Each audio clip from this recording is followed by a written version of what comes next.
She's a fucking professional. No goddamn it.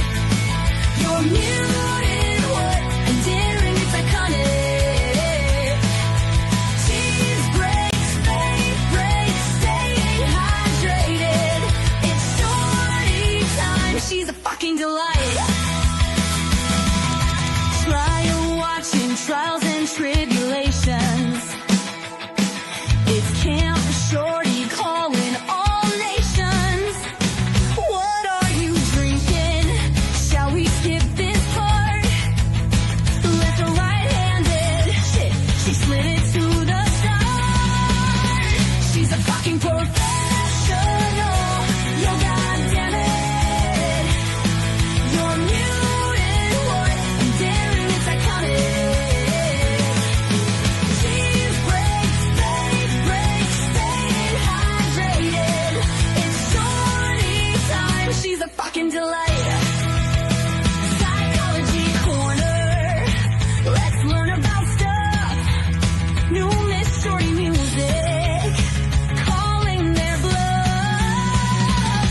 Best chat, best community. We've got the best mods.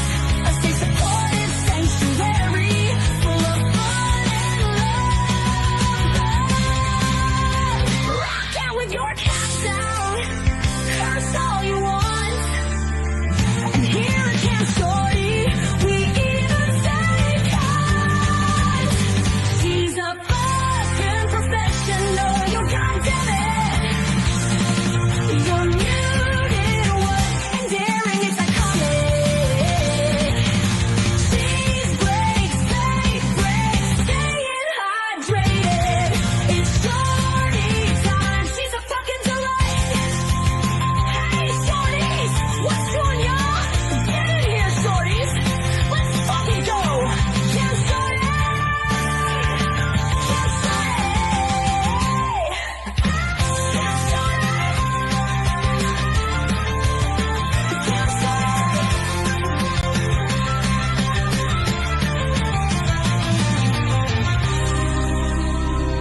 Canp Shorty.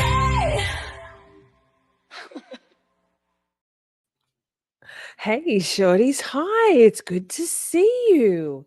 Puppy goes, oh, we're doing this again. Hi. Who's here? Colours is backstage. Hi, Colours. Hi, Britt. Simmy. Princey. Scrolling, I saw Sammy's here. MD's here. Tony's backstage. There's Sammy. Guys, calm down. Motion to scream, what the fuck, granted. Cutting up Simmy's great prompt.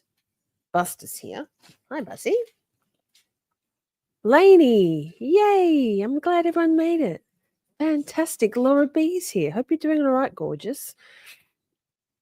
Tony, I already said hi to Tony, and Tony's backstage. Ruthie, hi again.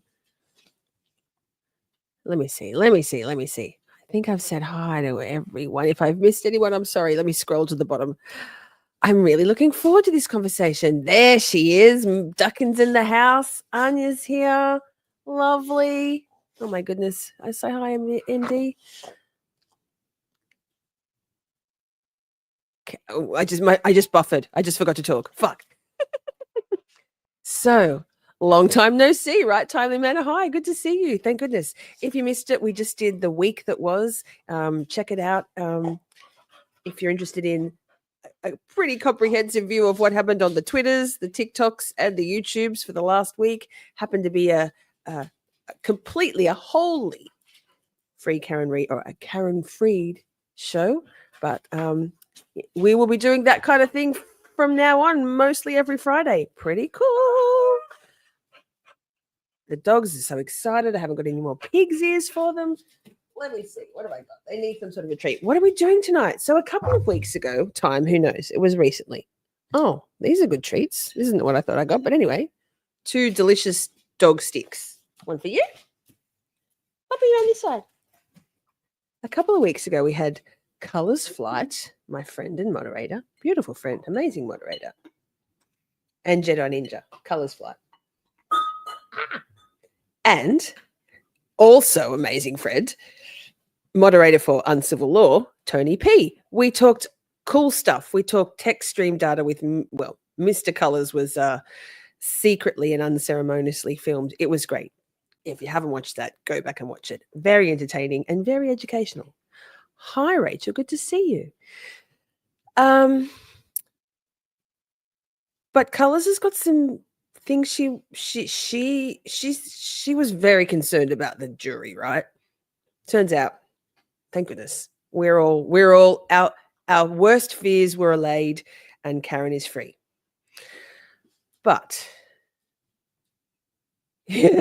quarter fucking throttle, that's Mr. Colors. We love him. We stand Mr. Colors. He's an honorary shorty. Oh, goodness, we must Buster. So this, yes, Scooter. Hi, Karen signed a book deal today.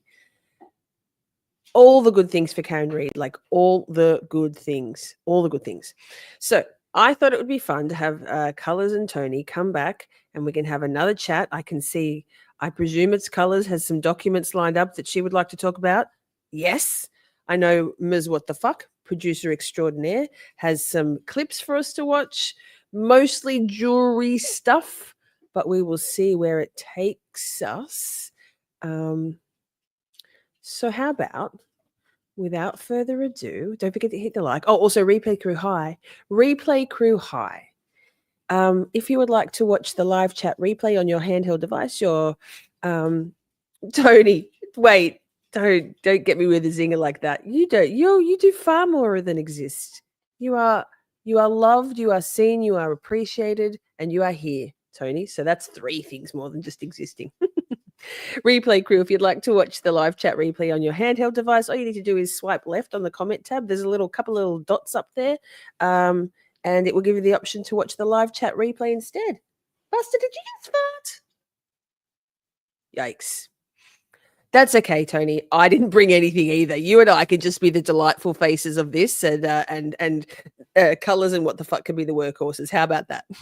So let me see if I can do this without inadvertently not putting someone on the stage like that. Wait. Hi, Colors. Hello. How are you? You have a baby attached to you at the moment. Is that right? Well, not at the moment exactly, but I kind of got away from him, but I don't know how long that's going to last for, you know. Oh my goodness. Well, if it's a screaming goat or a crying baby, we got you, boo. We got you. And I'll bring Tony up also. Hang on. I might Tony. have to just bring him in the room and that'd be fine. Yeah. Whatever Hello, you need to do, everybody. we're all family here. Hi, Tony. Good to see you. Oh yeah, chances are you'll hear from my family at some point in the background tonight, as well. But As with mine are furry family friends, but we've all got real life. Tony, you've been catching up on some real world stuff since lots of stuff modding to catch for. up on. Yeah. Well, here we are back in the real world. Apparently. Let me just move it over so I'm not so dominant in that layout. That's better. So, firstly, Tony, your thoughts, sir, on the verdict? Whew, I was so worried there for so long. As it started to stretch out, the nerves just got that much worse. And it really got bad the last hour once we had that unofficial jury verdict slip that Bev had gotten. I'm like, oh, it's Right. under seal. This is going to be a mistrial for sure. I thought Bev was getting ready to call it. And then that was going to be the end. And it was going to be 3.0. The process would drag on. But hey, we made it. We're here. And the jury did their thing.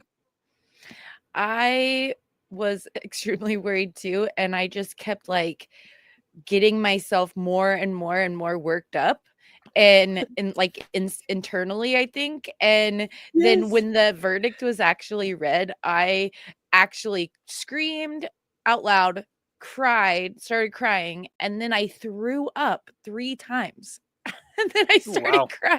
crying again. Like Wow. that's how much like my body was so like wound up, I guess. I don't know. Yes. I think you know what I think because it was for me. It was very early morning before I actually I was just a little bit late for work that day, a couple of minutes, but it was thankfully in the morning before I leave for work. And like I don't know, I this weird kind of calm came over me. It was kind of surreal. Um, it, and it's felt that way for the last week. Also, I said it in the last stream. I can't imagine how Karen Reed is feeling. I can't imagine it's real for her either yet. What do you think, Tony? It's something that big. It's going to take a long time before life seems normal again. I mean, I wouldn't be surprised if it was a year or two until things started to smooth out and you realize it's actually over. Because that's going to stick with your psyche for a long time. Forever, I would think.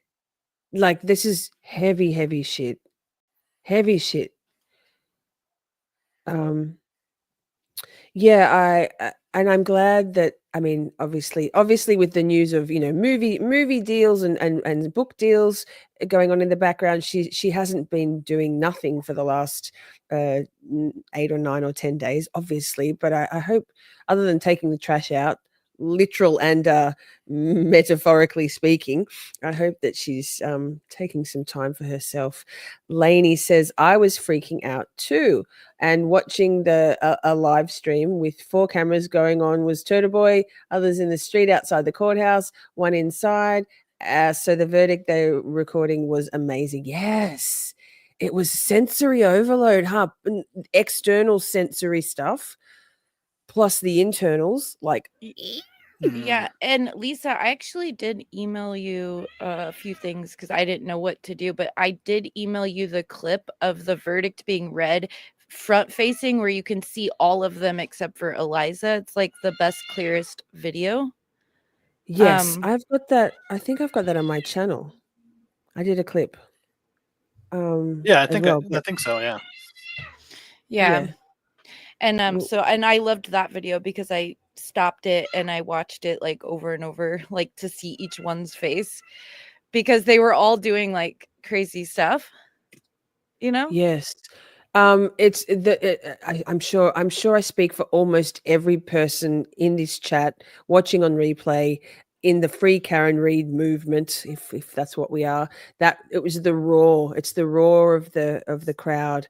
Um, who was it? Some stupid twits called it. I think it was an interviewer of one of the jurors, which so we might get there.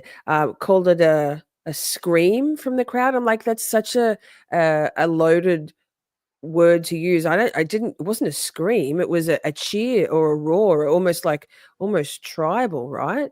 Um, hang on, let me Yeah. see if I can Yeah. grab here. Oh, wait, I'm just playing it instead of sharing it. Fuck. We played it last week, but we'll play it again. Hang on. I don't think you Um, played the full one though. Last week you guys played the one where it only showed like it didn't show the all of them like Bob Alessi and let me see. This one? This is the Court TV one.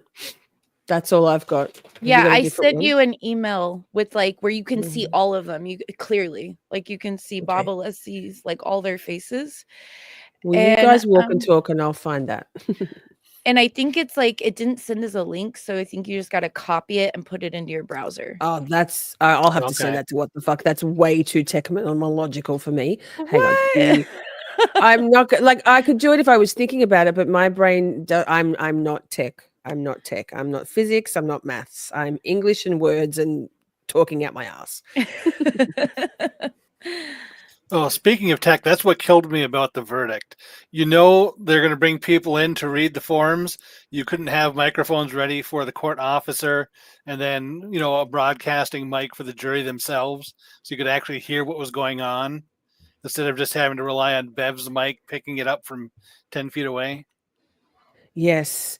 It was a shit show. It was a schmozzle, all Oh, of it. and Like they did even the reading of the verdict made me kind of upset too. Like later on, when I kept thinking about it, they didn't even like allow it to be like a smooth thing. They made it all awkward and like confused. I mean, if you think about it, when you normally hear court verdicts being read, it's way more like put together, you know, like the person stands up, it's clear, like everything's like normal. And this one, they're like, what is guilty on what? I mean, like, and they're like, and because the juror person was probably like hoping, you know, that they didn't.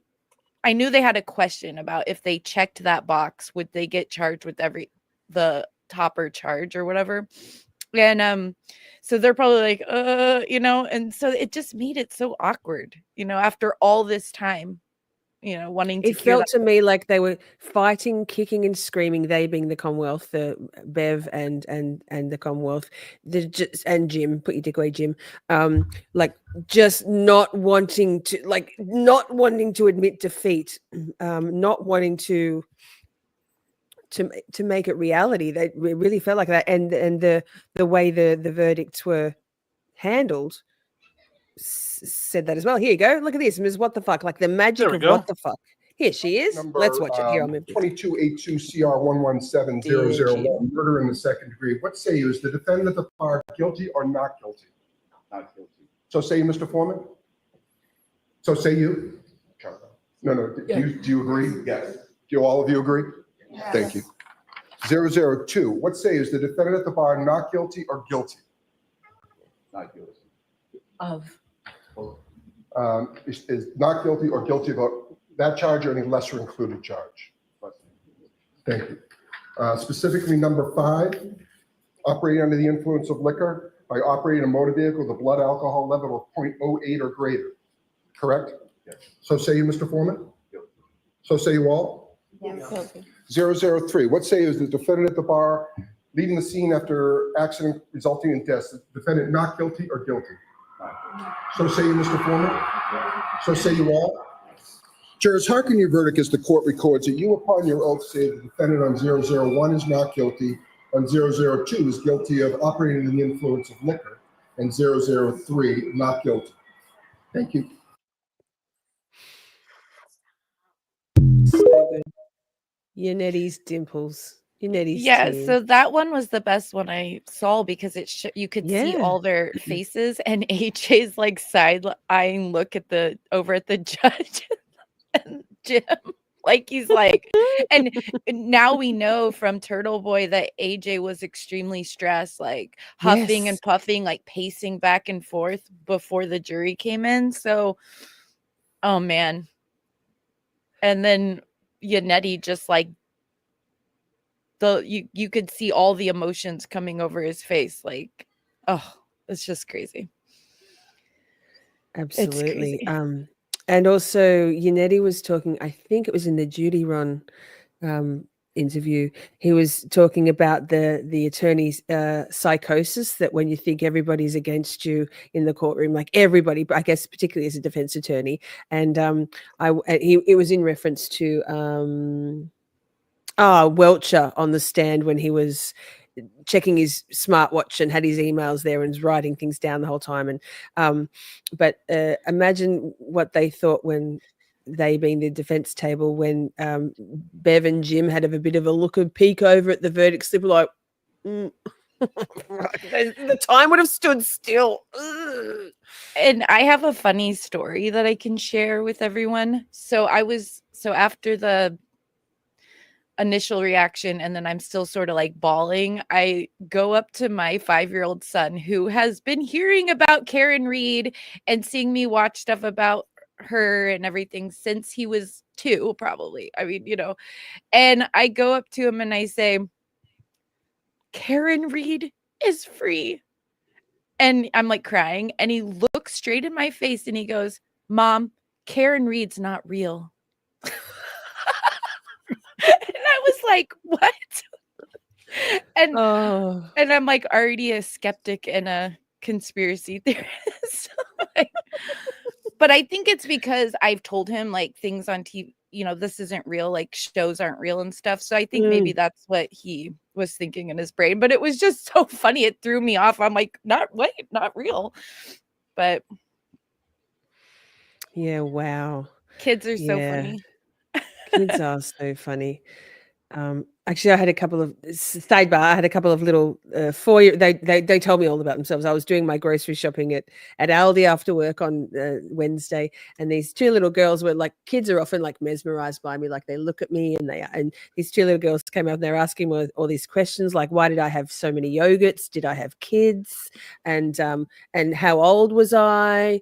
And that they were twins, and one was taller. It was great. Children, very sweet. It was unreal. You're right. It does. I mean, also the things. I mean, how old is that your boy, Colors? 5. Okay, so he's old enough to sort of like see and hear the stuff that you've been watching and talking about, and think it sounds wild shit, like you can't make this shit up shit. So it kind of makes sense that he's like, nah, that's too crazy to be real. Well, kind he's of how we've all 5, been but through. he's not like super advanced 5. You know what I mean? Like my kids, like at 5 are not.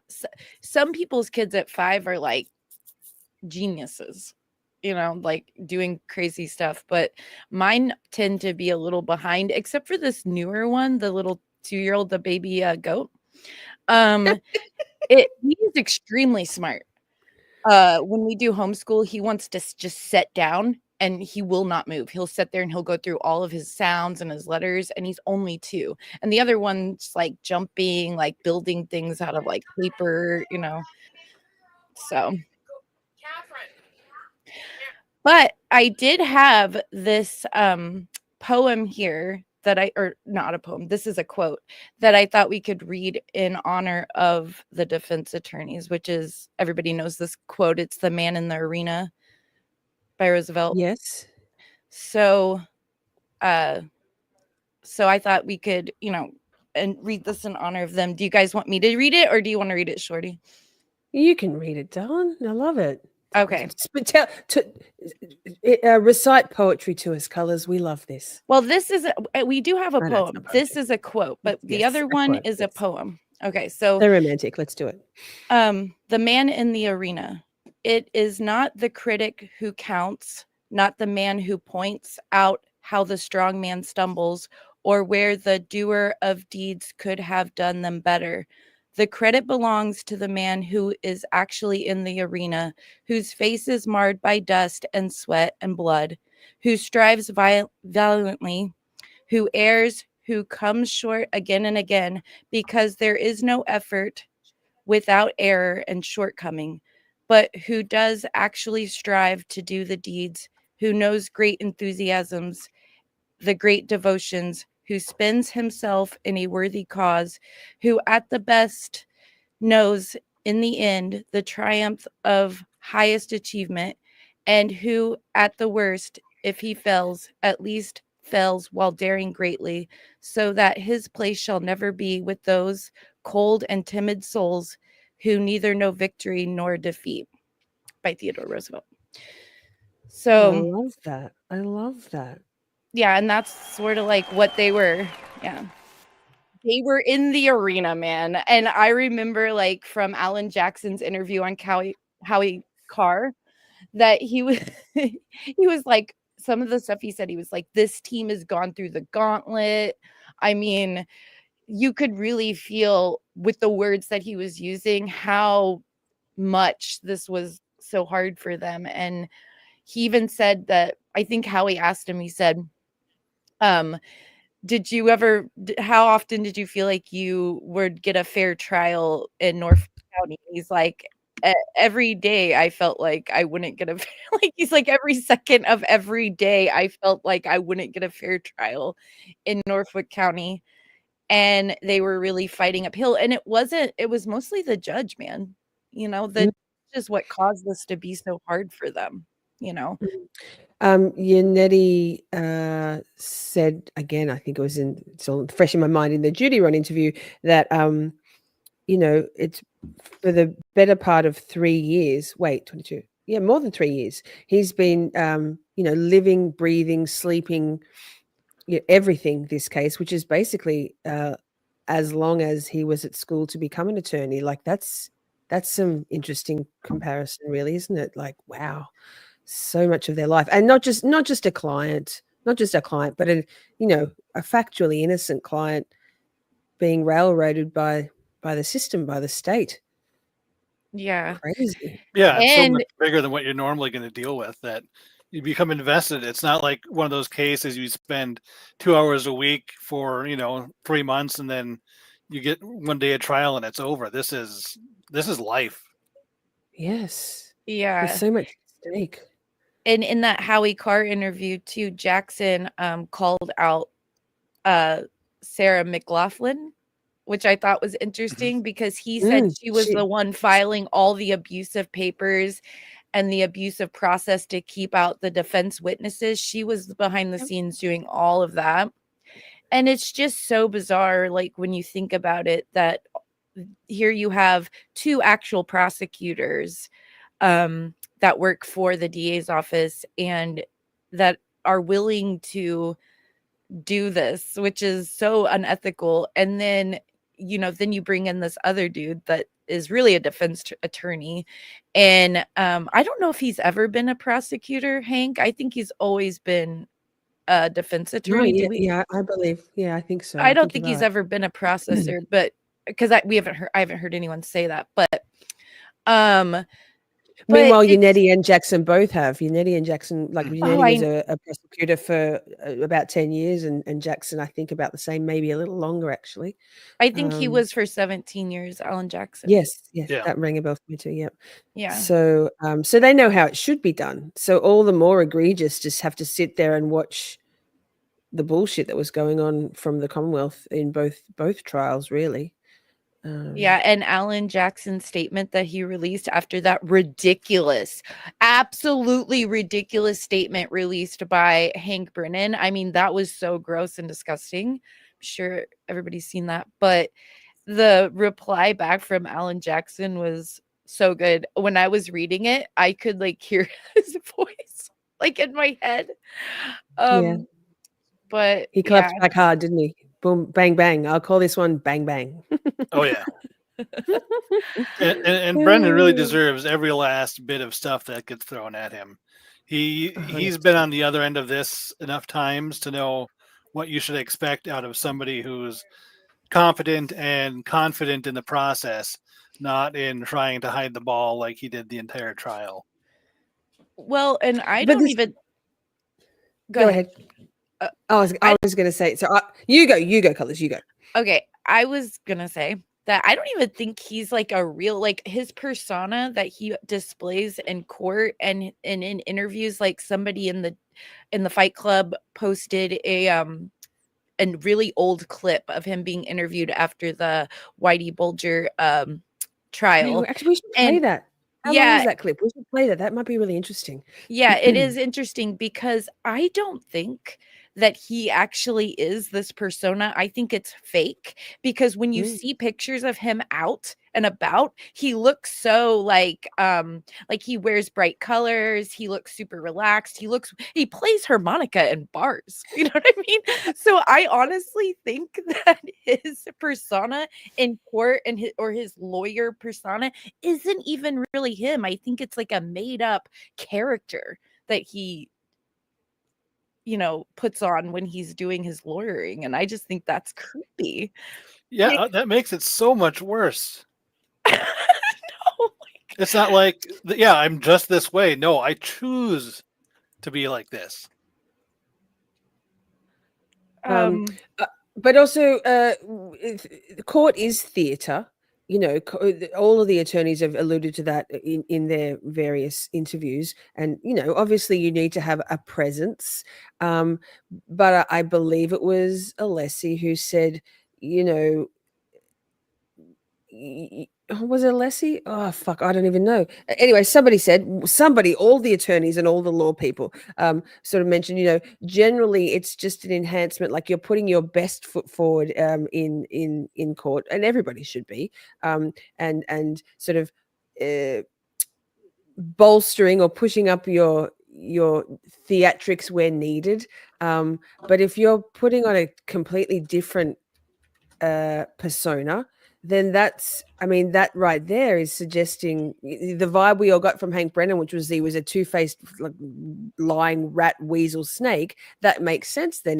If what he was putting forward wasn't actually an enhancement of his own personality, but a complete front, no wonder he seemed or came across as disingenuous just in his demeanor and his gaslighting and shit, let alone his tactics. Yeah, I really do think it's just this weird facade persona that he puts on when he's in his lawyering mode, and that's not him in real life. Because in the beginning, when we found out he was going to be the special prosecutor, people were posting things about him, and here he is, like, in cowboy boots, like wearing like loose fitting clothes, playing a harmonica, and then like other pictures you see of him where he's just like, he seems like not the type. He doesn't seem like the type of guy that you see in court that's really up, tight and stuffy and all that. You know what I mean? Like, it's just so weird. He's actually just like a free, what's it, like, scatting on it. No, that's the wrong word. Is it? No, like just like whatever on his harmonica. Like that's so free flowing and organic versus a three-piece suit in court with all his bullshit. Yeah. Well, what the fuck has found that clip? We could watch just a little bit of it just so everyone can get a taste of. Ooh, wow, bad sentence. A taste of Hank Brennan in his younger Ooh, years. Sorry, no, that didn't come. No, Yeah. but Mm. a feel for no, also bad. Eek. Better. Better. Oh my goodness, let me see. Here we go. Oh wow. Ooh, okay. James We'll just Bulger watch was it. extraordinarily Oh content. God. I think the moment Sage. for him came well before the verdict. It was the effort and the demonstration in court to help try to show as much truth as we could. The idea that the government has some liability and accountability in what had happened over those decades was one of the most important objectives we had.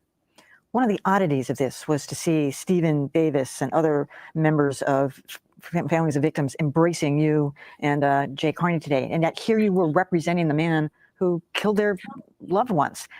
What was that like for you to have them almost siding with you in a sense? Not that they didn't want to see the government, convict them, prosecute them, and convict them, but they really credit you with bringing out the government part of the corruption.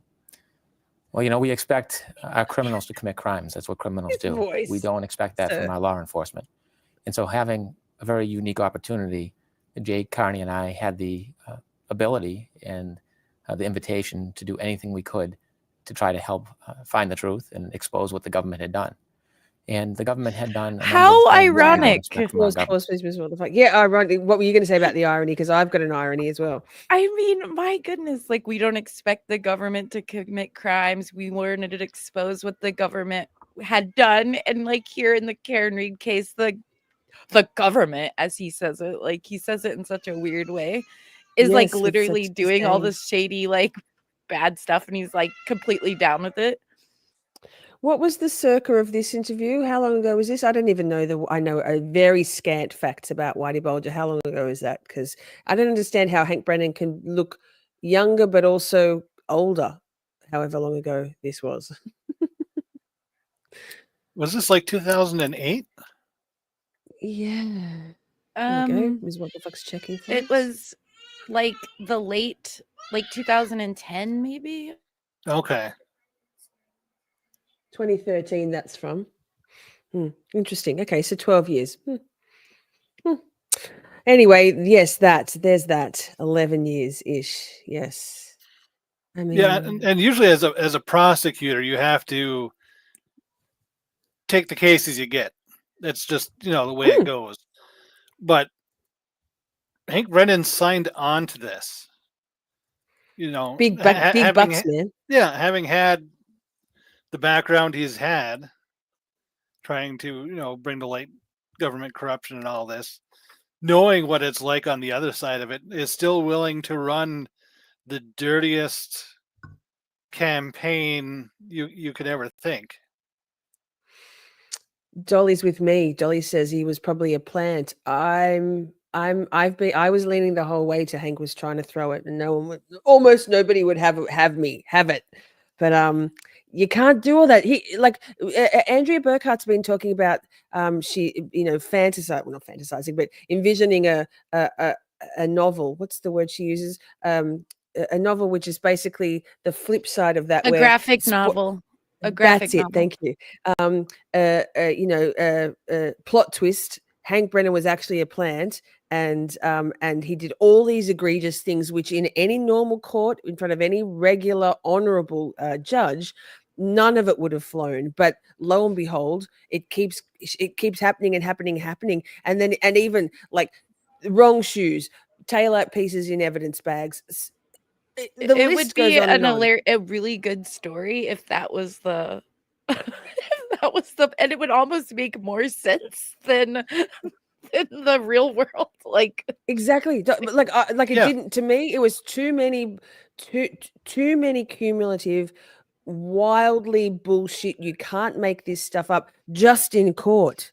Like anyway, we'll Yeah. never know. I'm sure he's Well, going to take his that's. big sack of money. I mean, I had heard you say it before, and I had thought about it. I'm like, okay, it's possible he's doing weird things to try and toss the case, but I didn't really believe it was possible until we got to the cross of Rentschler, and he starts giving away the entire case, trying to get something out of Rentschler. So at that Right? point, I'm like, he's got to know what he's doing. He can't be that dumb to just throw it Tony, all out there like that. even his closing arguments. Come on now. He was saying, he was giving options. He knows as a defense attorney that it's possible. We don't know. okay, so I have this other poem that's really for everybody. If Karen Reed, people in the Karen Reed movement, the lawyers, whatever. It's very short, but it's old. It's from like the 1800s by Charles Mackay, which was I think he was Scottish. So it says English here, but I'm pretty sure he was Scottish. I don't know why it says English. So, you have no enemies, you say. Alas, my friend, the boast is poor. He who has mingled in the fray of duty that the brave endure must have made foes. If you have none, small is the work you have done. You've hit no traitor on the hip. You've dashed no cup from perjured lip. You've never turned the wrong to right. You've been a coward in the fight. Good one. Yeah. So that's for you- everybody because How did you find that? Did you have that in your collection already, or is that just something you? this is one of my favorite poems. So, and I beautiful. thought it fit the Yes. Yes. Yes. Thank you. I love that. Interesting. Now, we pulled up the royal Ms. What the fuck. No, maybe I was involved. God, have a couple of clips from Juror's stuff before we start playing the clips for discuss. Colors. Can you give us a little bit of a rant / TED talk on your grave concerns about the jurors you're concerned about juries in general and why it was causing you so much angst in the lead up to the verdict or throughout the trial? I don't trust juries. I feel like they're often dumb AF and that they don't understand the they don't understand their role of why we even have juries in the first place, which is not just to side with the state. Like there's like, if that was the case, then why would we even have jury system to begin with? If we're just supposed to be like, oh, well, I guess she's guilty because she's sitting in the seat or whatever, then there is no need to have juries. But that's what a lot of juries do. They come in with no presumption of innocence. They don't like the facial expressions. They don't like the way the person is looking or acting because there's literally no perfect way for everyone to, to act where everyone likes you, especially in court. And so, and then when they get interviewed, they just say, I mean, I've watched a lot of jury interviews. They say like the weirdest stuff that doesn't make any sense. And so, and you see it in the true crime community too, like the true crime community in general, like as like a a whole. I know it's not for everybody, but they automatically assume that every time somebody's arrested for any of these crimes, the way that the true crime content goes out there, it's like, this is the person, this is what he did, look what they have, like think about every true crime podcast. Do they ever go, I wonder if they got like this right guy? No, it's always like, they got him, here he is, and they show all the videos and stuff. So it's almost like a culture of not understanding what juries are for. And they also, a lot of people don't like defense attorneys either, which doesn't make sense to me, because without defense attorneys going into court and filing motion after motion with the judge, and like, the state can't do this, they can't use this evidence that was collected wrongly, they can't do that. Without any of that, then we have no rights, because they're the ones who keep it in place. So, the cops can really do whatever they want, and then in court that gets thrown out, and that's how you get protected. And the people who do that are the defense attorneys. So without them, the cops can kind of do whatever they want to you, and then when you go to court, nobody cares, right?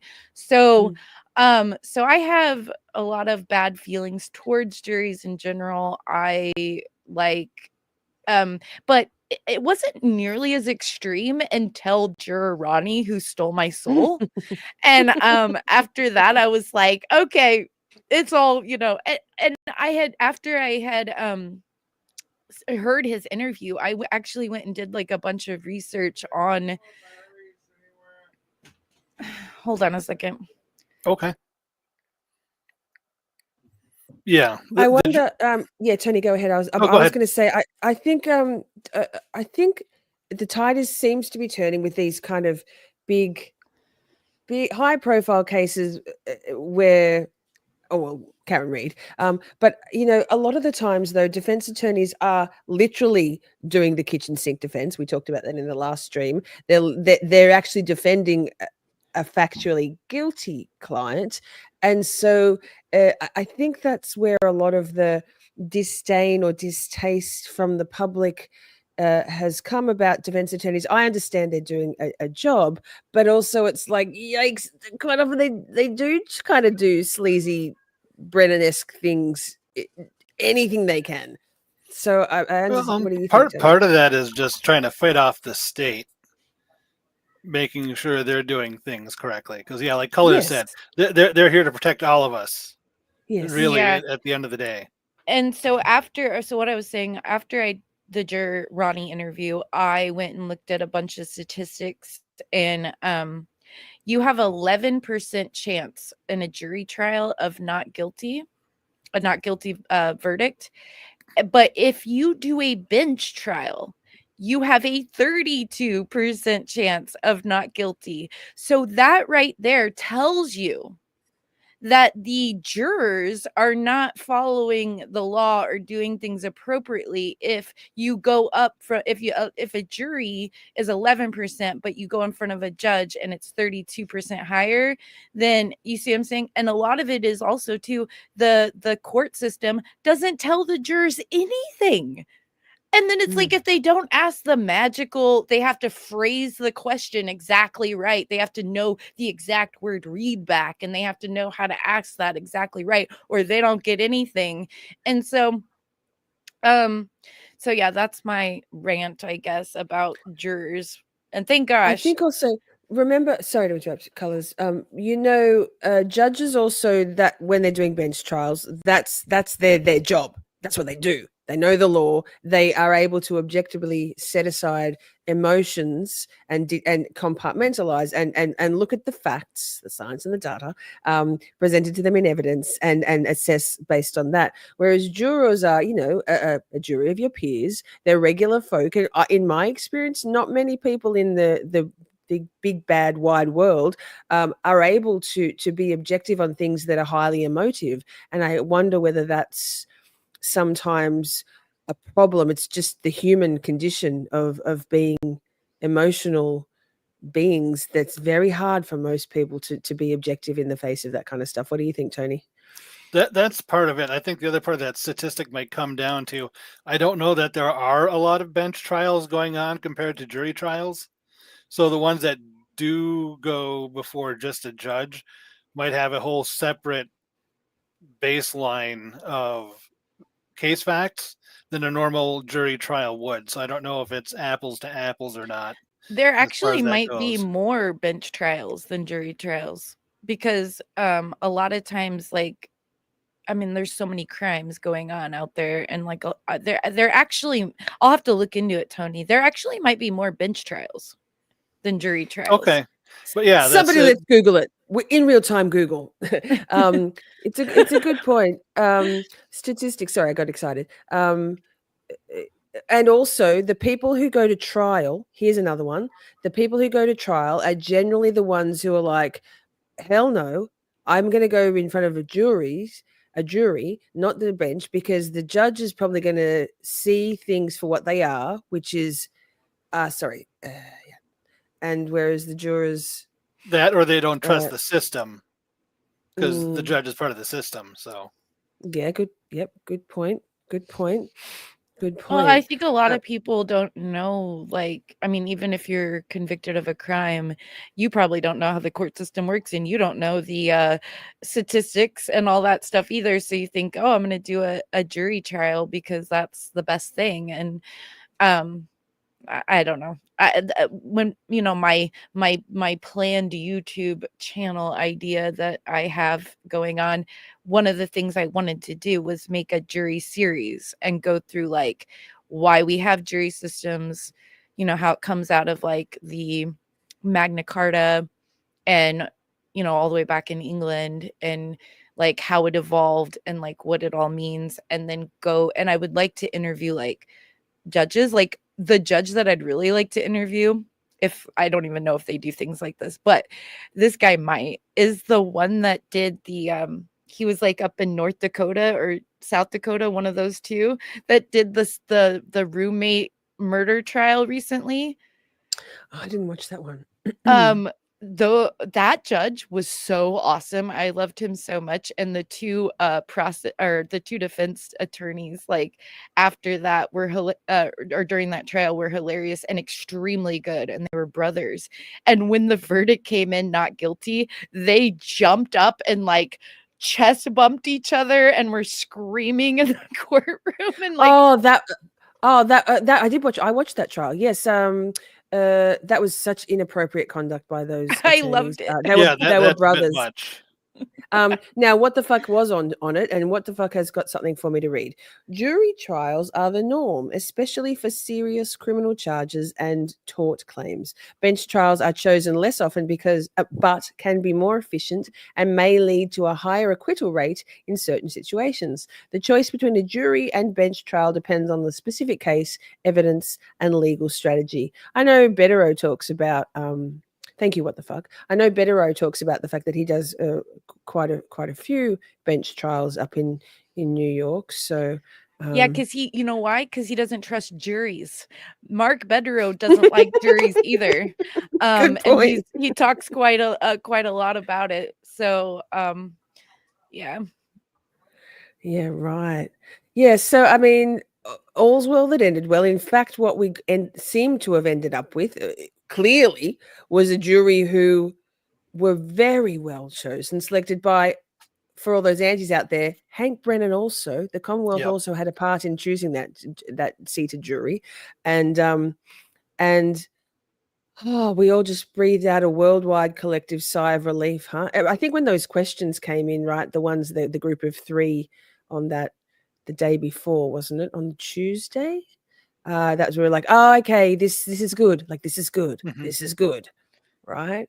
Yeah, Um, those questions were very relieving. I'm kind of glad they did that because waiting, if Do you there would have think been nothing. Yeah, waiting with nothing was hard. Uh-huh. At least Yeah. getting some sort of pointer from them was helpful, and I at least wonder. narrowing down what the discussion was about.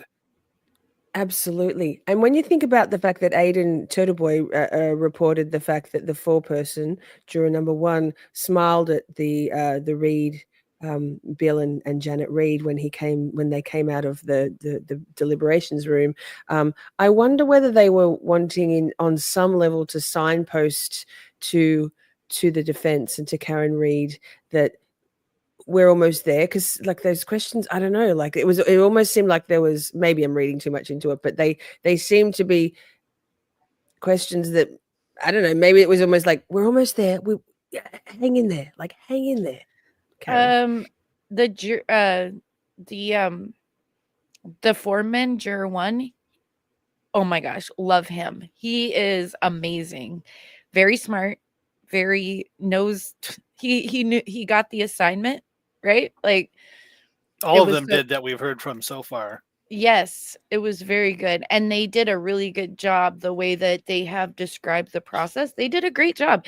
They, organized all the evidence, and they had like a whiteboard, and they were, writing things down and answering people's questions with the evidence. So like if people had questions, they were like grouping it with evidence to answer those questions for everyone. And that's exactly how a deliberation is supposed to go. And so, yeah, a very, very impressive jury, honestly.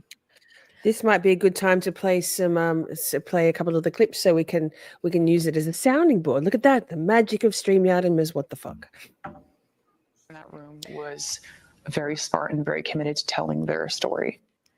Another juror from the Karen Reed murder retrial coming forward tonight, speaking only with NBC Boston. During our sit-down interview, she explains the process of coming to that decision that Reed was not guilty of killing her Boston police officer boyfriend, John O'Keefe.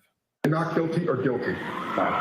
So say you, Mr. Foreman. This jury member in the Karen Reed retrial says she'll never forget this sound. The crowd outside the courthouse in Dedham last Wednesday erupting after none the of us verdict. are going to forget Reed that found one. not guilty of murder.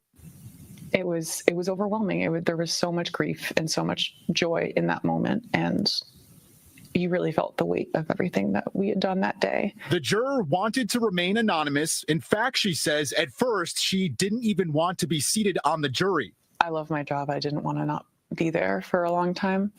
Also, it's a huge case that everyone has really made their mind up on. But this juror didn't, she says, until deliberation started more than a week ago after closing arguments. Everybody in that room was very smart and very committed to telling their story and their version of the story, which more than anything led me to walk into that jury room with no opinion. After about 2 months of being on the jury together without being able to share an opinion. I think we started making a lot more progress when I got like huge poster board paper and then worked with other members of the jury to write down the definition of every charge.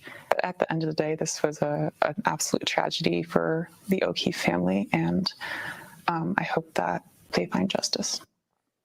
And by the way, you can find much more of our conversation. Amazing. What are your thoughts, Tony? I'm glad they understood what justice is in this case, that you can't find her guilty because the facts weren't there. And for John, convicting her wouldn't have been justice either.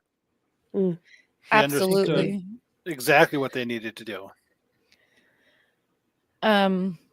Yeah, and it's interesting to see that juror, she didn't go in knowing automatically having a decided one way or the other. She went in and had to deliberate with the other ones.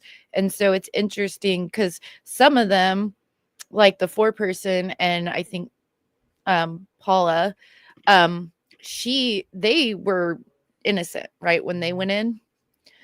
And I think even maybe juror 4 was, but they've all said there were others that weren't, and they had to deliberate and stuff together, which is what you're supposed to do. So can you imagine?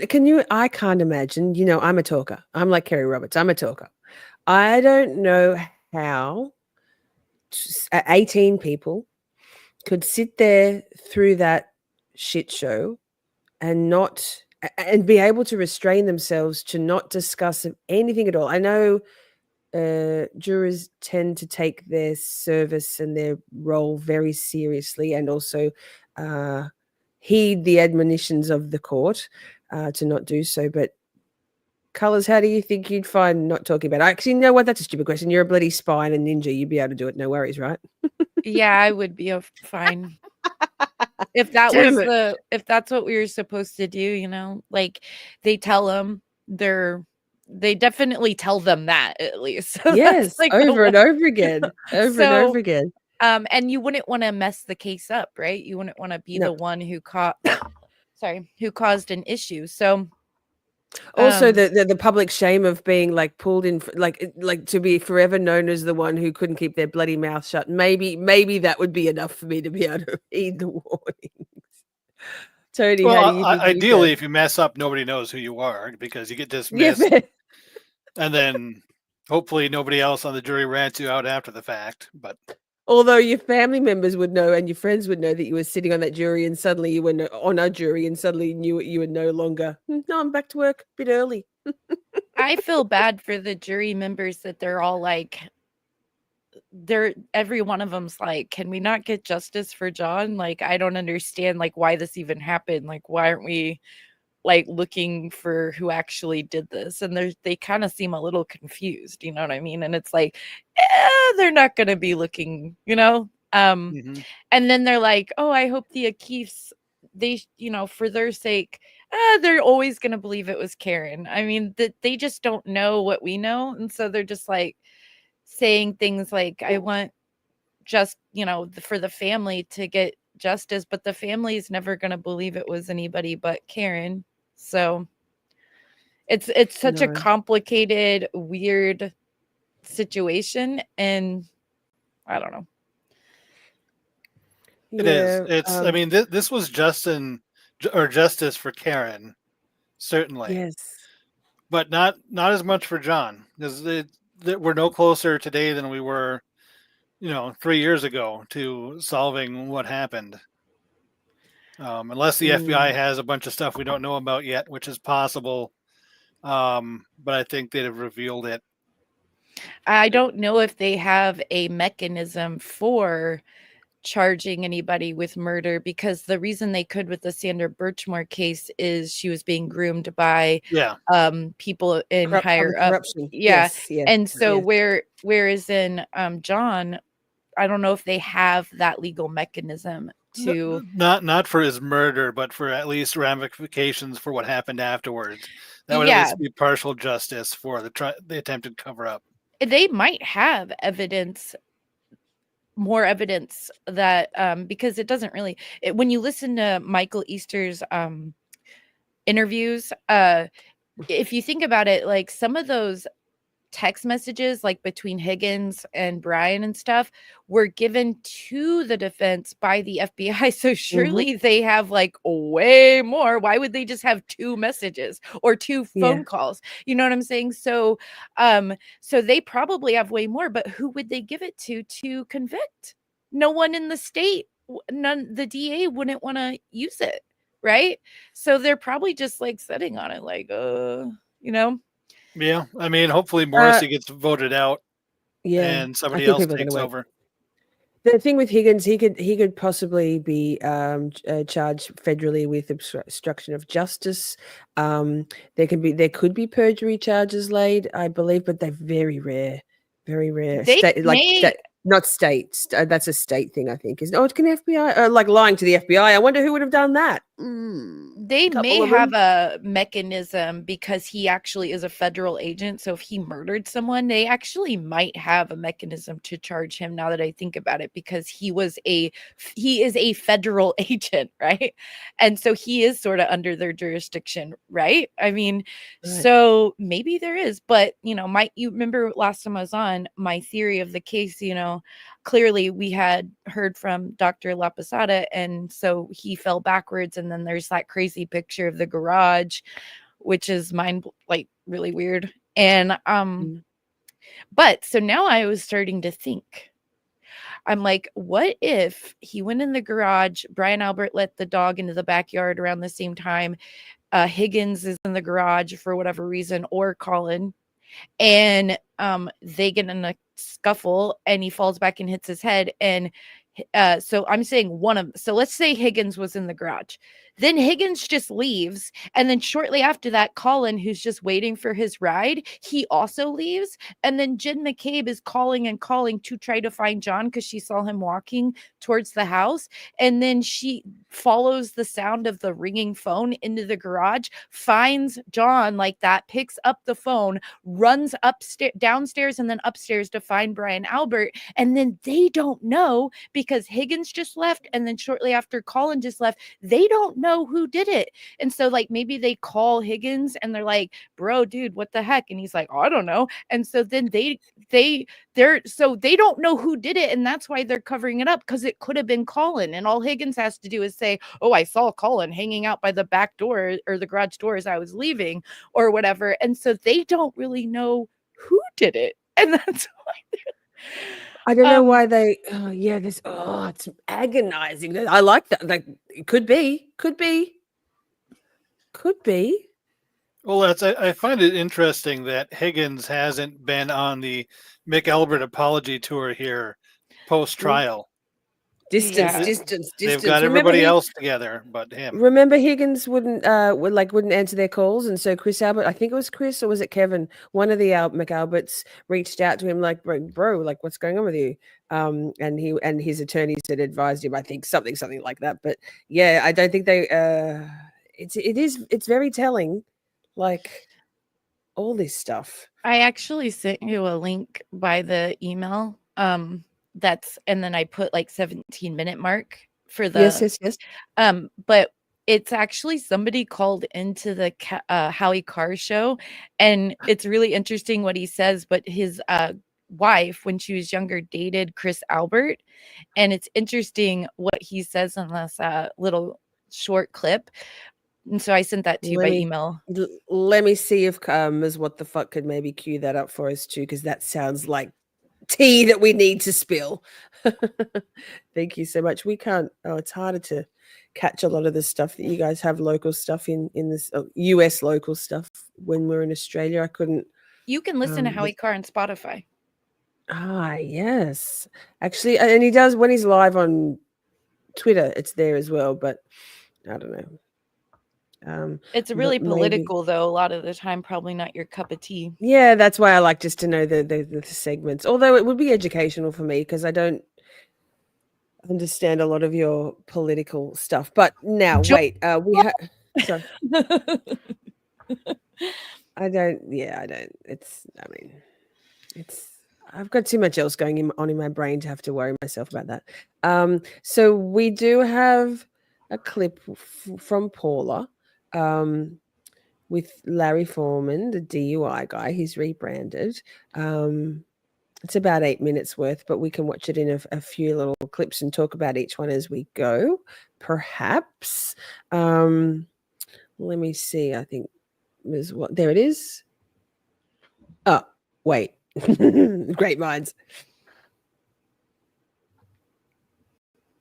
This is people just, giving the report. And he brought unnecessary people too. For example, his niece or his mom didn't add anything to the case. There was a friend that came to read Michael Proctor's texts, I think. Yeah. So he didn't call Michael Proctor, but he called, no, it wasn't Buchanan. It was another person. No. So there was someone who was friends that read some text message. Now I don't remember. One of the other officers. He was new. I know who you're talking about. I just can't think of his name right now, and he read some of the text. Yeah. So how did that feel that they didn't even call Proctor to read his own text messages? Yeah, over the trial, I learned that Proctor was a former trooper. So maybe he's not coming because he's the former trooper right now. So he already gave what he has to give in the case. He investigated whatever he did. He paid off. I did miss the Alberts and Higgins for sure. I think they should be called. We didn't know who they were, so we heard the names the whole trial, and they didn't show up. But yeah, like he had good witnesses, but he had also unnecessary witness.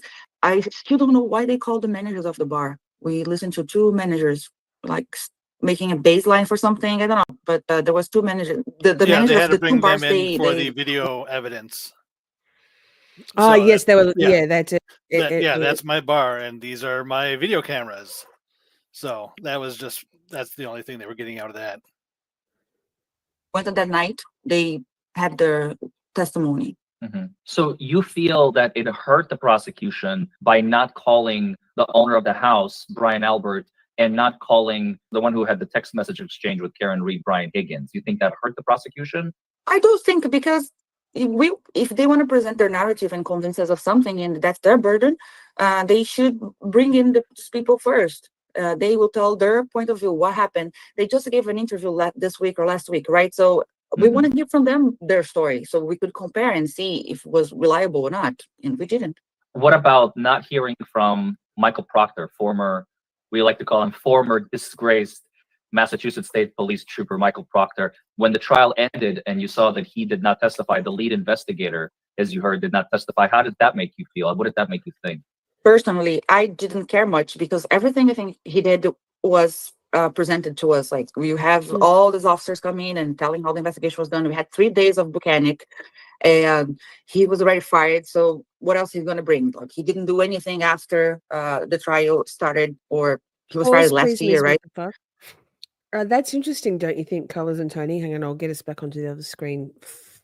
I guess everyone was like agonizing, you know, all of us armchair attorneys, agonizing over the strategies made by the defense team. Looks like they kind of all worked. What do you think, Tony?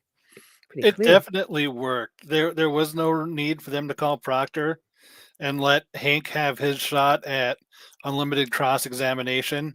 That would have backfired immensely, which is why Hank was asking and daring them in that one motion to, go ahead and call him if you can. You didn't need to have him there to tear him apart. He did a pretty good job of that himself, and the defense brought out all of the inconsistencies and how bad things were with all of the other Commonwealth's witnesses, that it wasn't really necessary.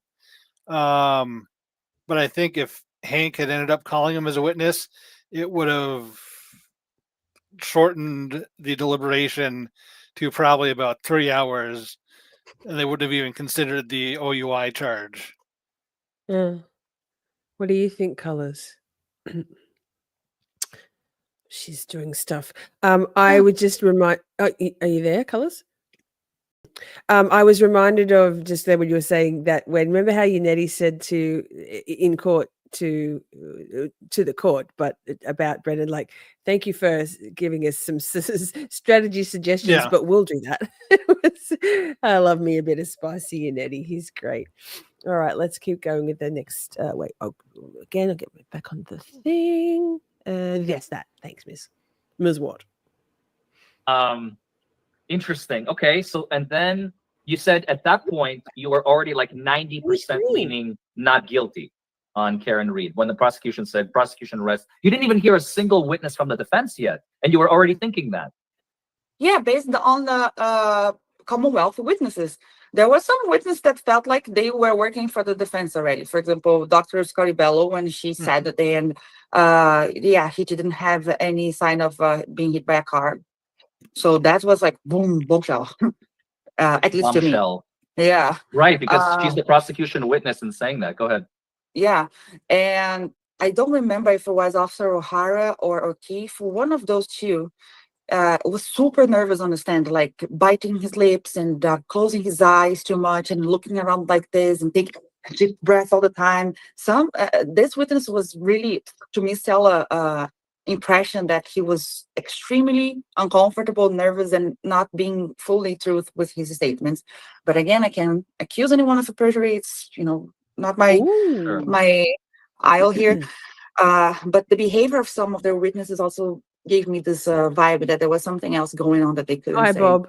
It's not your job to solve the case. It's your job to look at the evidence, listen to the evidence, and determine whatever the government is asking you to do. Yeah, very well said by the foreman yesterday too. That's we of course we speculate a little bit in the deliberation room. Well, so if it's not this, what happened? And then we try to keep our heads on, like, we don't care what happened. We just need to know if Karen did it. That was it. Right. Can you guys pause for a second? Sure.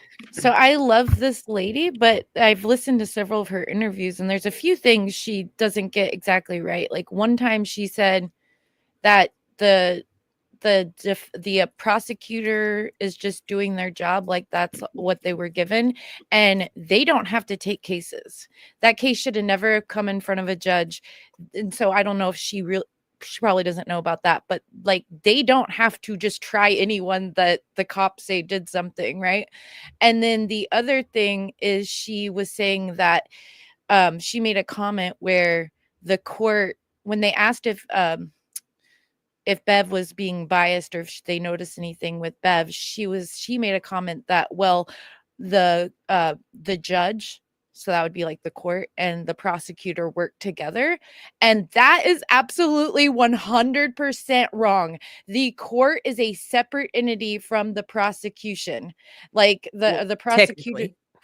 yeah, it is like it's the prosecution and the court are not the same thing. Like they don't work. It's not like the same office, right? So the court is a completely separate thing, and they don't work with the prosecutors. You know what I mean? Like, so I thought that, I was like, oh, that's disturbing. But those are the only two things out of all the interviews I've heard her where she's not from America, and even people in America don't know a lot of these.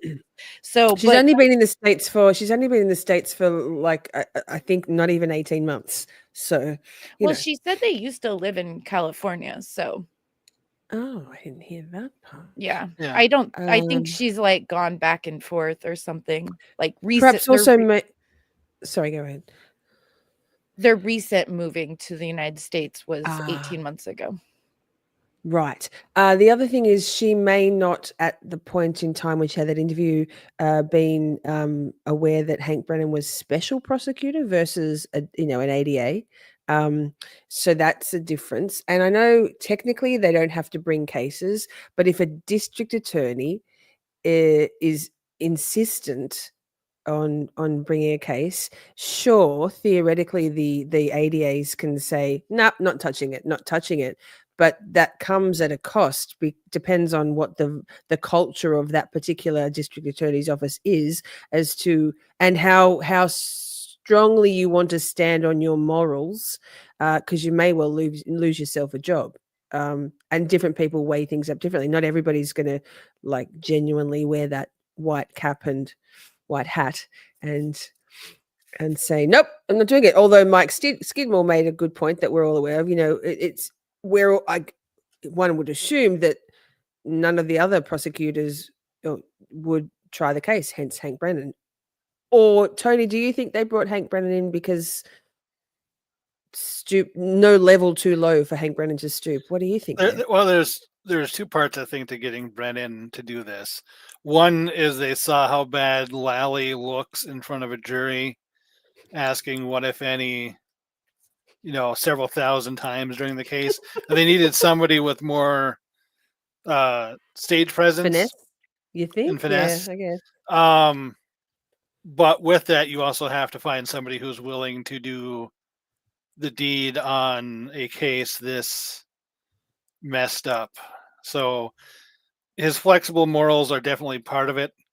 But the other portion of that was definitely his ability to, well, you would think, be in front of the jury and be able to carry on a proper trial with good attention and speaking skills. But we did notice that they didn't care for him, but like most of us did, for his attitude and a bunch of the other stuff. So, I mean, he did kind of drop the ball on that aspect of things. Yes. I time and time again, it's wild to me that that anybody would think that Hank Brennan was likable, and that's super important for juries. But maybe that wasn't the main criteria. I will say one thing I was right about. That jury loved the judge. They always love the judge. They think the judge is like, every jury thinks the judge is like God or something. And they certainly do act like kings and queens, don't they? It's like that's how it is, because it's their courtroom.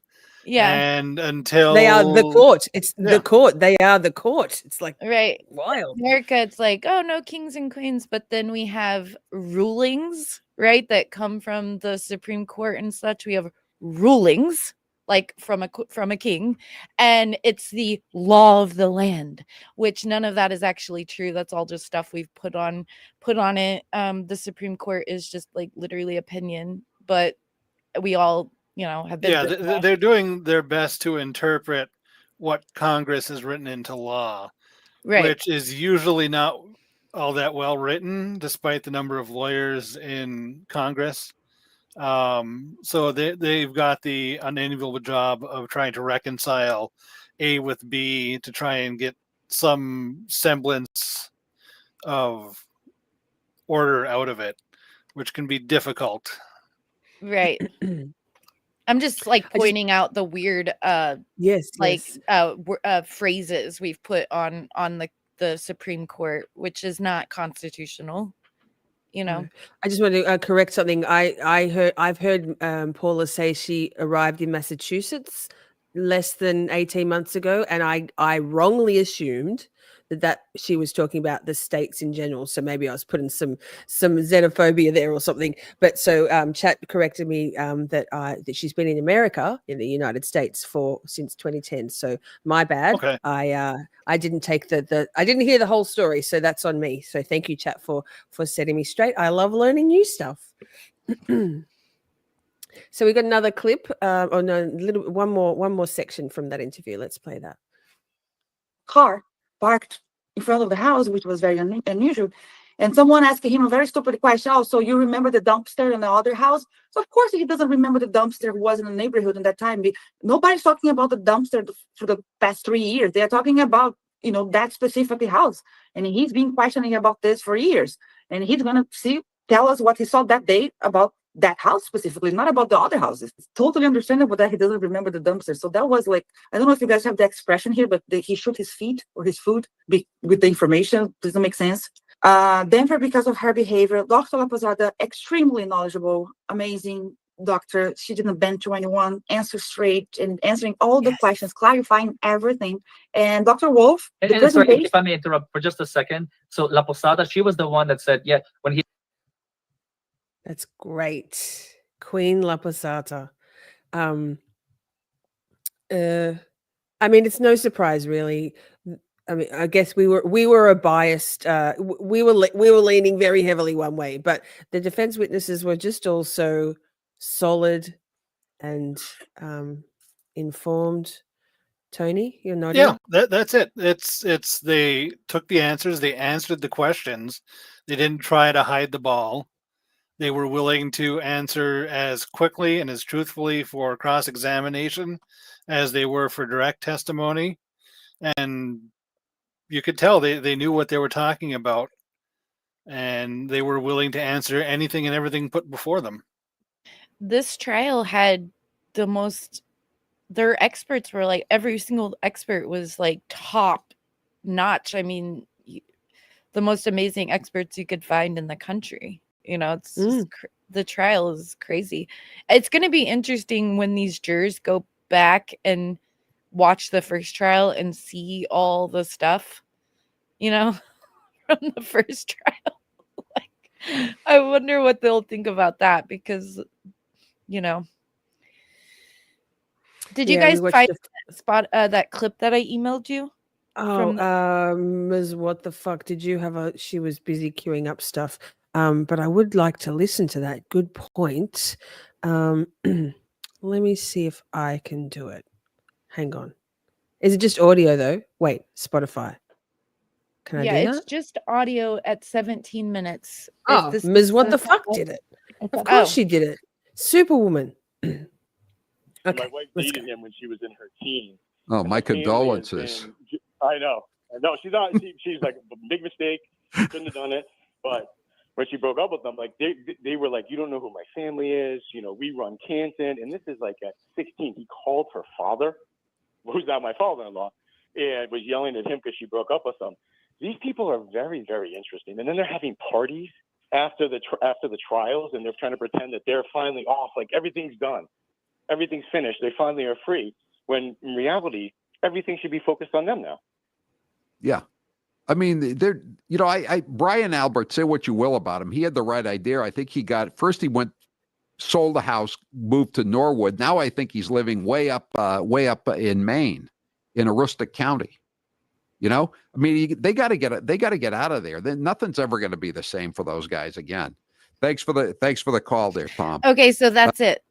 So that guy said that his wife dated Chris Albert when she was 16, and that when she broke up with him, she started getting threatened, her and her family, by him and his family, saying, "We're the McAlberts, we run this town, you can't break up with me," and they're calling her father and everything. I mean, these are people like who, like Yeah, you'd be surprised. It happens more often than you'd think. Yeah, and it reminds me of the movie Copland that I put in the kick. What is it? Suggestion. Yes. Suggestion. Yes.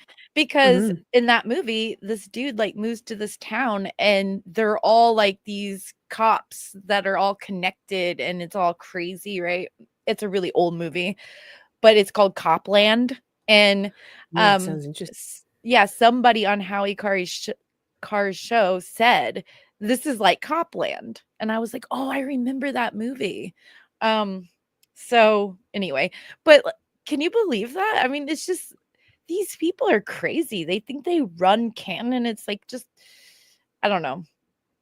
Nina asks, I keep getting confused. Are the Alberts or McAlberts? People, I think a Turtle Boy, Aiden probably coined it because the McCabe's and the Alberts are the McAlberts. So it's the accepted parlance. The McCabes are Jen McCabe is the sister of Brian Albert's wife, Nicole.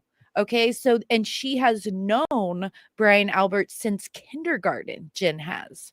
And but she married Matt McCabe, so now her last name is that. But then there's all these other people that are married into the family too, like Julie Albert, Chris's sister, right? Or wife is sister to one of these people, right? I mean, they're all, like Jill Daniels is her sister, I think. I mean, they're it's all very incestuous. The town Yeah. is very enmeshed, and it's And very, so- yeah.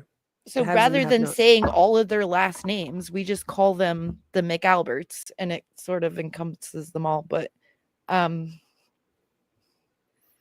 yes, it's Brian. It's the Brian Albert, Chris Albert, Kevin Albert, and then Matt and Jennifer McCabe. But that's a mouthful. There's only certain sorts of mouthfuls we like, and it's not in vocabulary. What do we got here? I promised you a recap of all the main characters in the house, so let's go. We are going to Yes. start with Brian Albert and Nicole Albert. They are the owners of 34 Fairview. This is where the incident heard around the world came to light. These two schmucks never came out of their house. We are going to do a complete deep dive into who they are and why they are important in a different video. So let's just start with this. 2 of their children were present for the disaster that night. Brian Albert Jr., it was his birthday, and Caitlin Albert, their daughter. Then we have Chloe, aka Cora, the dog. Caitlin Albert was out that night with her family. Her boyfriend, who is now her fiance, Tristan Morris, had to take a little nappy. Aren't they getting married because this he weekend? was Sorry, gonna be busy pause. plowing I'm pretty lawn. sure they're getting married this weekend. Tristan and Caitlin. I'm pretty sure that's tomorrow, Saturday for you guys. I'm pretty sure. I remember that. My brain. Open bar, of course. We super don't have to watch this. I just saw it, and I No, saw I the like it. little Looks fun. diagram.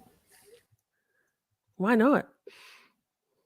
Like Caitlin, who was supposed to be sleeping at her parents' house that night, randomly does a little textaroo to her hubby-to-be and says, "Get me the F out of here." And she allegedly takes Chloe, aka Cora. It's all alleged.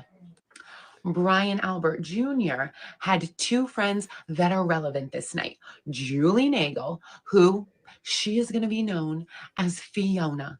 Fiona, who happened to take the stand in trial 1 and say, "I saw a black blob on the yard," and told Fiona? nobody. Did she say Fiona? Sarah Levinson, who seemed Did she say Fiona? Yeah, she said Fiona. Is I this think she means the wo- Juliana Nagel. Is this the girl that did the Barrows interview? Because Yes, it is. Hey, Colors, if you weren't at the last stream, you don't get to say anything about her. That's the rule. Okay. We watched. I was we at the watched last bits of it. stream.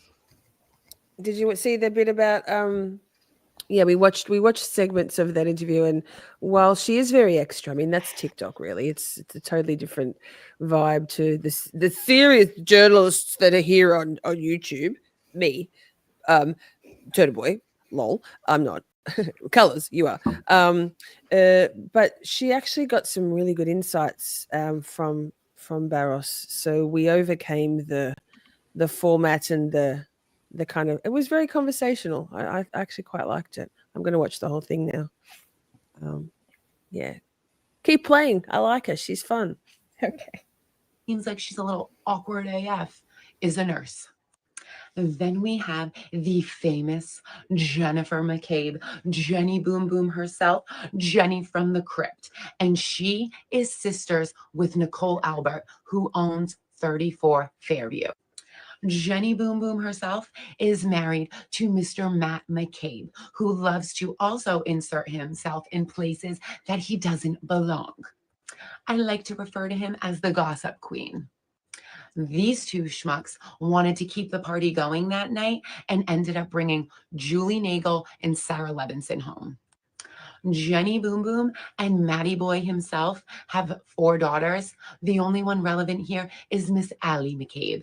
Allie McCabe is best friends with Colin Albert. Now these two are practically cousins. I but can't keep not track blood of what related. she's saying because of Allie- she's saying it so strange. Like, why is everything so drawn out? Like all the words, like my brain. Like, okay, sorry. allegedly picks up I was just going to say, Mike Skidmore's very new to the case. Only been following the case for the last 3 weeks. So we love your enthusiasm with dropping the factoid bombs, but we've heard all of them, and I don't know, the swingers thing. I'm pretty sure has been debunked, but it's sensational and salacious. So certain channels ran with that hard. But not so much around here. Colin from the house before everybody gets there and goes straight home. But we know that her Life 360 says otherwise. Now we're going to talk about the Albert brothers. Let's start with Kevin. Kevin Albert is a Canton police officer who was not there that night, but Canton police could not continue to investigate because of Kevy Boy. Chris Albert, the selectman of Canton, is married to Julie. We're going to She's mention very TikTok. Julie is the lovely Dunkin' Donuts delivery lady who decided it was smart in a freaking nor'easter that she was going to leave donuts on Brian 2 more Albert minutes, Jr.'s chat. car at like 7 o'clock Not in even. the morning. Chris Albert also owns D&E Pizza. Julie said she had a migraine that night and she was just going to go home. These two imbeciles procreated Sandy. Mr. Colin Albert himself, who is a third-party culprit, but no longer can be a third-party culprit because BBB said no. Then Actually, we have pause, Mr. please. B. I don't think we've really talked about that. That was wild that Colin Albert just got written out of the script completely in the 2nd season. What do you think about Yes. that, Tony? It was weird because Bev made a factual finding that he was never there that night, so he has to be excluded. But that should have been given to the jury to determine whether or not he was actually there that night. Well, I don't think it really mattered because of their whole defense strategy this time. It would have just been another confusing thing. Like the jury said they were ready to go back there. I mean, Yeah. I don't really know how Colin would have made any kind of a difference in this trial, but it is interesting. Like he's not in the tour, right? He's not in the releasing of the statements and such. So yeah, him and Higgins, like I said with my theory, I don't think Brian and Jen know who did it. I think they found John like that, and the 2 guys had just left close to each other, and they're just like, what the heck? you know? And then because Colin's a hothead, they probably in their minds think, oh, it could have just easily have been him. Like he could have, you know. And I guess also, they- if his sweater was on, right, they wouldn't have seen the wounds. So they might not, if they weren't standing there when he got attacked by the dog, they might have not even known that those scratches were on his arm. Right? Mhm. So maybe could be. I think the thing with Colin being written out of the script was neither here nor there. In fact, you're right. I think it would have just been extraneous noise for the jury, unnecessary. But for us who are like, we just want to know, and for the conspiracy, not theorists, you know, we see the conspiracy, we see the corruption. It's a head scratcher, isn't it? That she just with a stroke of the pen and I'm not allowing it. Bev can say, no, Colin, no. The adult, the big old grown-ups, the Bryans, yeah, they're in, sort of. But wild. Yeah, actually, Colors. So my Mike makes a good point. I don't know about the basement versus the garage still. I feel like the basement's got to be somewhere in it. What do you think? Wait, Tony, what do you think? Oh Just yeah, wildly speculating. I've been on the basement theory pretty much the whole time. I think when John got in the house, Brian and Higgins were down in the weight room arguing about something, and he went down there to see what was going on, and that's when Higgins snapped on him, and then that was that. That's why he was in there so quickly, and then he never checked his phone again because it was as soon as he got in the house almost that it happened. And do you think the garage is then perhaps they whoever the three then took John's dying body to the garage with his. So what about the phone temperature? Oh, so many questions. The phone temperature. So it in New England, like it is here in Michigan, it was a tri-level house. So that slab was probably only 4 or 5 feet below ground and probably wasn't that well insulated. That basement floor was going to be 50 degrees easily, if not colder. That if the phone was just on the basement floor, it would have cooled off to that level pretty quickly. Okay. So it could have very easily been just the basement floor being that cold. Stan says they took the officer. I agree with you, sort of very. They took Officer John O'Keefe up to the driveway, laid him across the hood of the Edge, and backed out and dumped him. Well, actually, what time would that have been? Because was that 5:07 or was that 2:30 when the Ford Edge was there? I feel like they put John out in the snow at the 5:07 call. I'm of the opinion that call was, look, Karen's looking for him. I can only stall her for so long. You better get him out. If he's going to be outside, he's going to be outside now. And perhaps the Ford Edge wasn't there to provide cover from anyone potentially seeing them moving John outside, but actually to prevent Lucky from coming down the street so the snowplow wouldn't come at all. Yeah, I believe he was put out after that phone call too. Like that's what I believe. I know like in the beginning we used to think it was around when Lucky saw the Edge, and that's why I asked if Brian Albert had an Edge that could have been parked in the garage, because if it happened in the garage and there was blood everywhere, they would have to move the Edge out to clean, you know what I'm saying? Which that weird garage photo like The garage has to be in it at some point, because the defense knows so much more than we know. They've said as much in LSE and Yannetti have said as much or Yannessi as we're hoping to call them. But they've outright stated they know so much more than what was brought into court, which is obvious. So Alan Jackson made quite a big deal out of, well, not a big deal. He highlighted that those 3 entrances to the house, including 3 entrances on the frontage of the house, including the one into the garage. Sorry, my dog's snoring over there, if you can hear it. So the garage has to be in it some way, somehow. What do you think, Tony?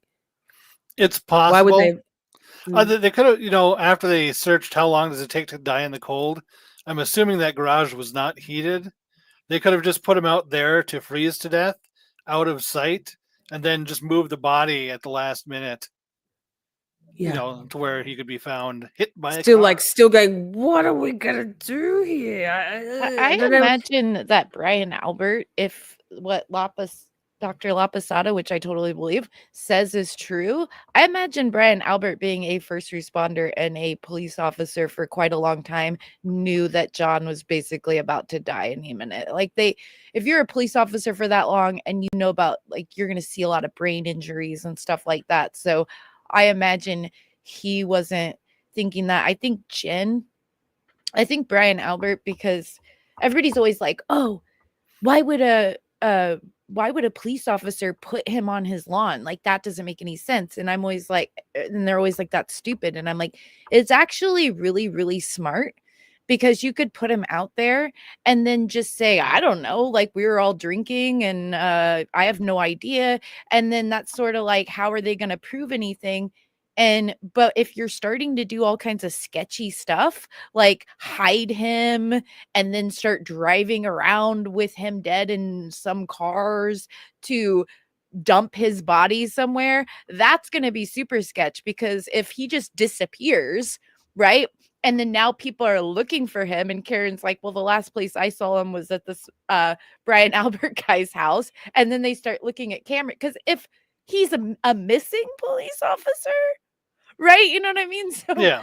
So it's just crazy to think that, oh, that was so dumb of them. It was actually very, very smart to put his body out on the lawn like that. And I think that Brian's plan was just to say, I don't know.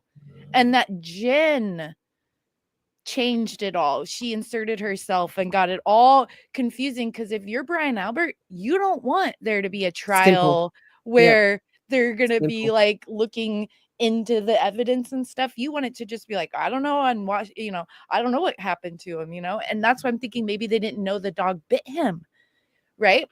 Or like Brian didn't, because whoever did it to him quickly left. And Brian and Jen found John like that. And if they didn't see the dog attack him, if you look at the sweater, you can't really tell. You know what I mean?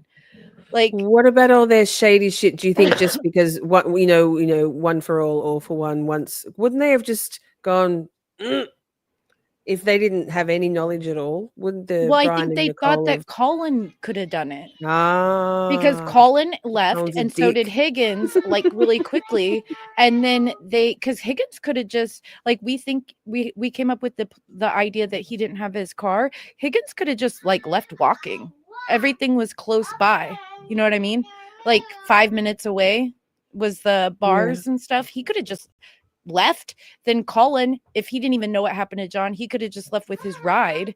But then the two people, like Jen and Brian, when they find him, they don't know what happened, but they think Colin might have done it. So now they're trying to cover for Colin, right? And not necessarily Higgins, but they just don't know if it was Higgins or Colin. Stan makes a good point. They tried to split Officer John O'Keefe and Karen at the waterfall. Jen wanted, you're coming with me. You're coming with me. Where are we going? It's a surprise.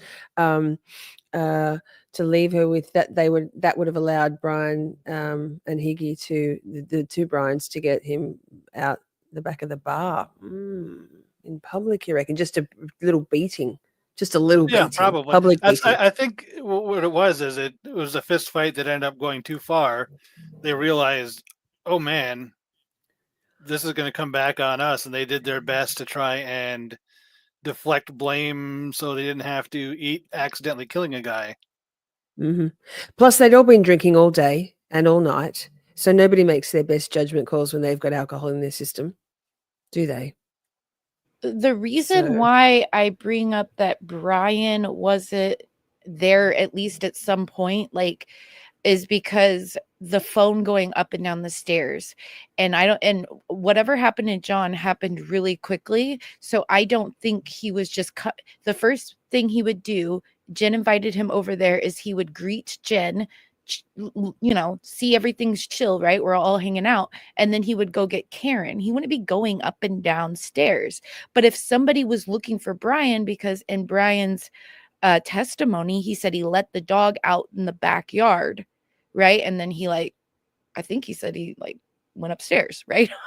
In his testimony in court. I'd have to go listen to it again. But yeah, he did, because there was a whole so- exchange with Alan Jackson talking about, but if you're in the basement and you had to go upstairs, no, if you went upstairs to the first floor, where would you have to be? And Higgins is all like evading, like, yeah, what are you and so asking me? that led me to believe that somebody other than John had his phone.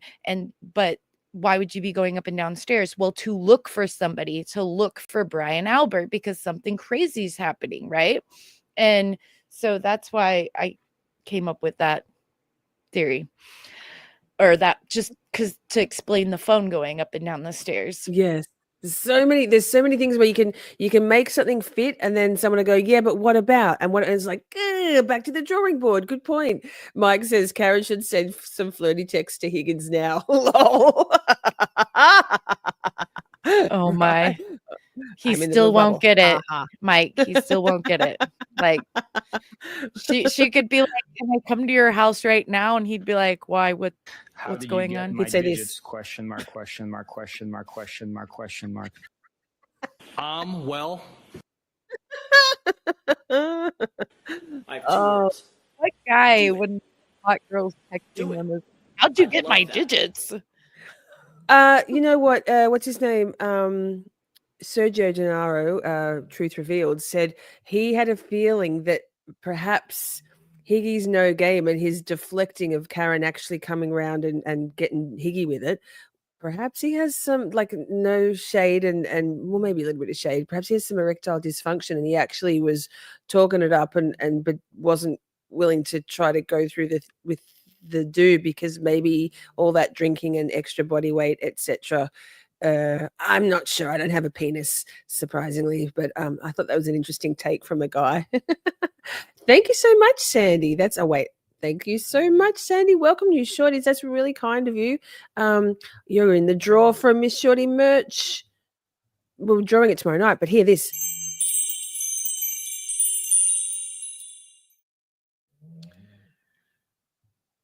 That's really cool.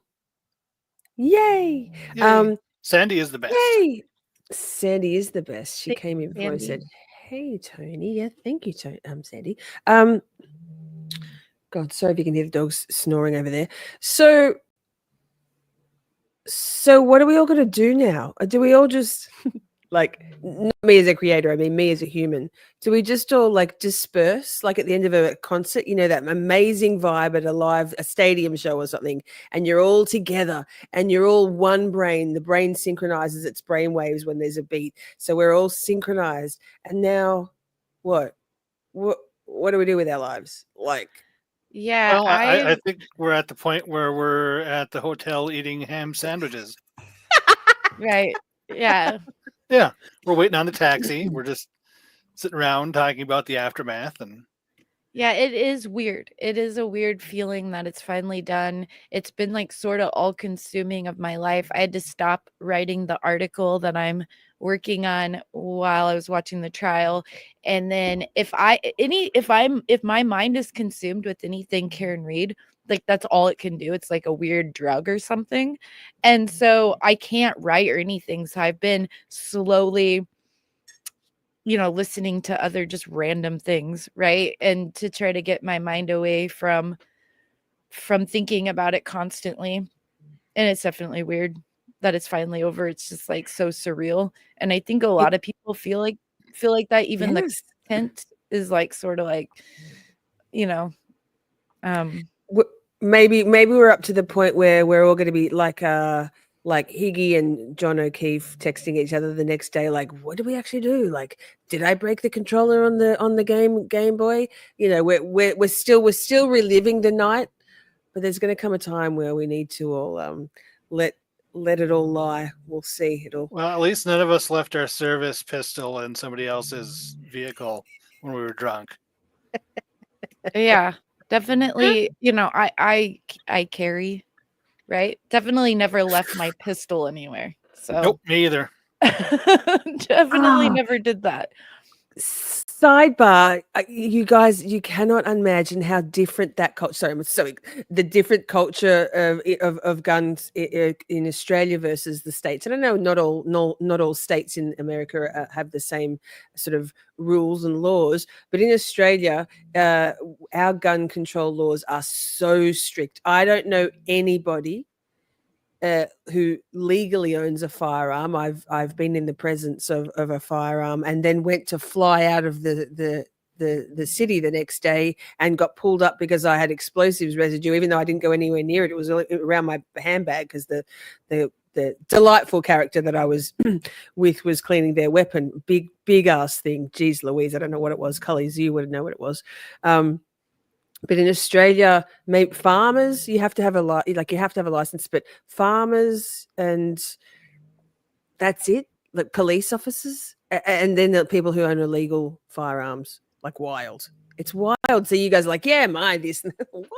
Yeah, in Florida, it's constitutional carry. So in Florida, you don't have to have anything but it has to be concealed, which is way different than Washington State, where I moved from to Florida like a couple years ago, where it's constitutional carry, but it's not concealed, it's outward. So you don't have to have a permit or nothing. You only have to have a permit if you want to conceal it in Washington. In Florida, it's like the opposite. Like it's constitutional carry, but it has to be concealed, which is sort of hard for women. It's a lot harder for women to conceal guns, right? Under our clothes and stuff.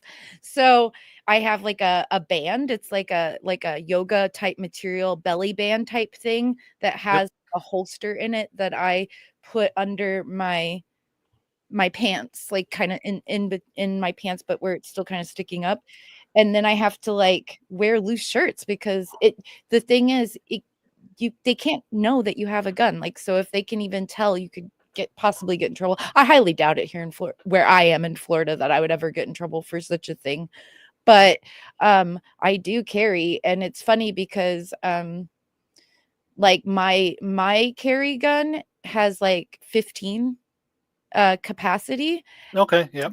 And since I have a Taurus, and my husband has a Glock, which I don't like Glocks at all. And he only has like 7. And so he's always like, how come you have more than me? That's not fair. And I'm like, well, you know, or whatever. But, and then that's my carry. But then my other guns are like interesting group, you know, like there's like a snub nose, you know, revolver. And then there's this gun that my grandfather gave me that's like a police issued like revolver 6-shooter.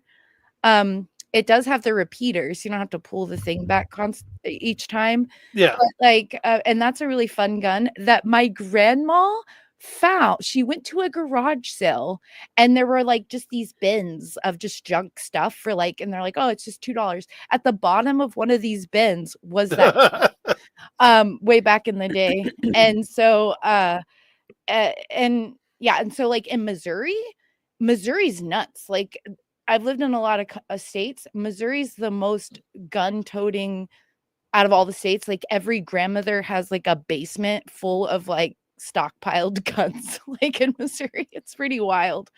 So do you feel safer with everybody carrying guns around? I guess because everyone's got a gun. Yeah. Well, not everybody doesn't doesn't bother have me. a gun. Like there's very few people that actually it's a do carry. small fraction of Yeah. the population. Yeah, it's harder to get here in Michigan because we're a lot more restrictive, being as we've mostly been a Democratic state for quite a while. You have to go through a class, a shooting proficiency exam. You have to get background checks. You have to go through a waiting period as you give all your credentials to whatever county you're in. They have to have their meeting to say, okay, fine, here it is. Then you have to go get fingerprinted and a whole bunch of other stuff with the state before you can get a concealed carry license here. Have you ever had a necessity to draw your weapon in your own defense, Tony? I'll start with you. Almost, very nearly. I was an HVAC contractor, owned my own business for many years. So occasionally, well, not occasionally, quite frequently, you don't end your day until the work is done. So we wouldn't be done till 10, 11, 12, or even 3 a.m. sometimes, depending on how it goes. But it was one night, one winter, put my vehicle going as we were rolling into the shop with the service vehicle, and parked the vehicle, locked up the shop, left, and had somebody peering into the window of my truck, which is parked back behind the shop, private property. No one's going to just wander back there. Tweaking out on meth. Thankfully, I was able to talk them down before it got too bad. Yeah, Yikes. I've had weird things happen to me too, but I've never pulled out my gun. Like that's very, I mean, you are not supposed to just do that. You would only No, pull it out absolutely for not. like If you're unless taking it out, it's basically the like same as you're being yeah, willing to shoot it.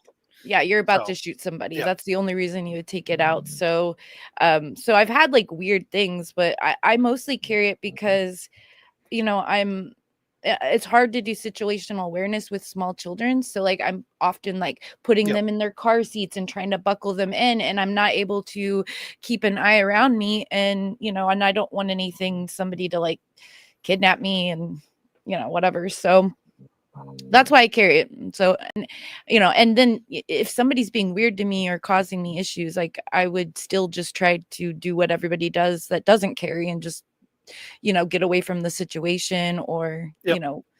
whatever. Yeah, it's really handy to have de-escalation training, being able to talk through things and be aware of what's around, because that's not a viable option unless things have really gone south. But yeah, I mean, carrying it for me is also a lot about keeping myself safe from wild animals. I have had to pull it Yes. out for wild animals Yep. up in Washington State when we'd be camping and stuff. So I would just sit them down and talk to them, and they'll be like, "Nah, stop talking. Go away. We'll do anything." That's fascinating. I was going to ask you, Colors. I was going to so why do you carry one? And that makes perfect sense. The situational awareness was a really good answer. Yeah. and guess- I also have a gun in every room of my house in one of those locked fingerprint safes, sort of like placed in logistical spots, but you can only open it with like the pin or my fingerprint, and then it just like if you put your fingerprint on it, it just immediately opens, and then like my gun is ready in case somebody is trying to break into my house. We all watch true crime. There have been incidences where people come in your house and they torture you for hours and rape you and all that until and then they eventually whatever. And so like you know what I mean? It's just like I do not want any of that going on around here. So where I used to live, I had sort of transitioned to like the meth capital of this region of the state. So that made daily life a little more interesting, which is why I moved. Yeah, Nick's been putting some stats up about the number of. I'd like to know more rather than the numbers, Nick. Can we get a ratio of population to gun deaths? But we have a much smaller population here in those Australia. And numbers too that he's putting up, a lot of that is very let's say like kind of a little propagandized, and also it doesn't tell you how many violent deaths that gut people who own guns stop, because that actually does Yeah, happen. they're getting any sort of statistics is difficult. Especially with gun stuff, but there actually a lot of violent crime is stopped because of people who own guns, and they certainly don't report that or talk about that at all, Yeah. right? So, And a lot of the statistics also include suicide. firearms use in self-harm situations. So that accounts for a vast majority of those numbers. Then the other vast portion is gang violence. Yes.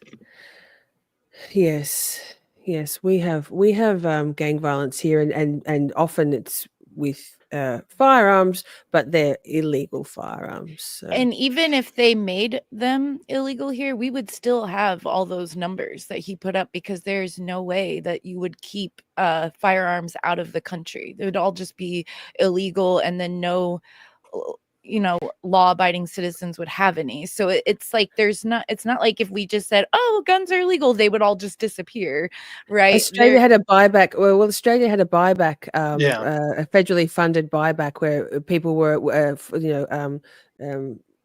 what's the word? There was no penalties, whether they were legal or legally owned, whether they were registered or not. It was after the Port Arthur massacre in Australia, where around the world there was an amnesty in place, and the Australian government bought back tens of thousands of guns. I'd say probably more. Right. And Because we don't have so that's borders. So no, in good America, point. no You one mean would. you mean Very- we are land girt by sea, you mean? Yeah. We don't have any other bordering countries. Yeah, good point. Many people would not turn in their guns.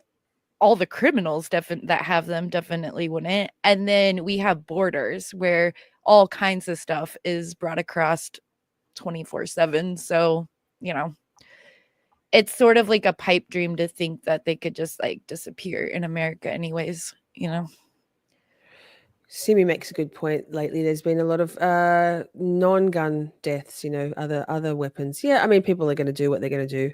I agree, and also it's the culture. There's I don't think in Australia, and it was also 30 years ago that happened in Australia. So times have changed. I wonder how successful such a gun buyback scheme would be now versus then if it was 30 years down. You can. Britt Ketchell makes a great point. You can print 3D guns now. Yeah. Do not try that at home. Well, I've got a 3D printer. Whatever you need to do, Tony. You can manufacture your own firearms in the U.S. It's it's no perfectly problem. legal. Yeah. Ah, interesting. It only becomes, and you can sell them, but not if you're making them to sell them. So if you made it, you had it for a while, you didn't want it anymore, you could sell it. You have to serialize it and go through the regular paperwork stuff for it. But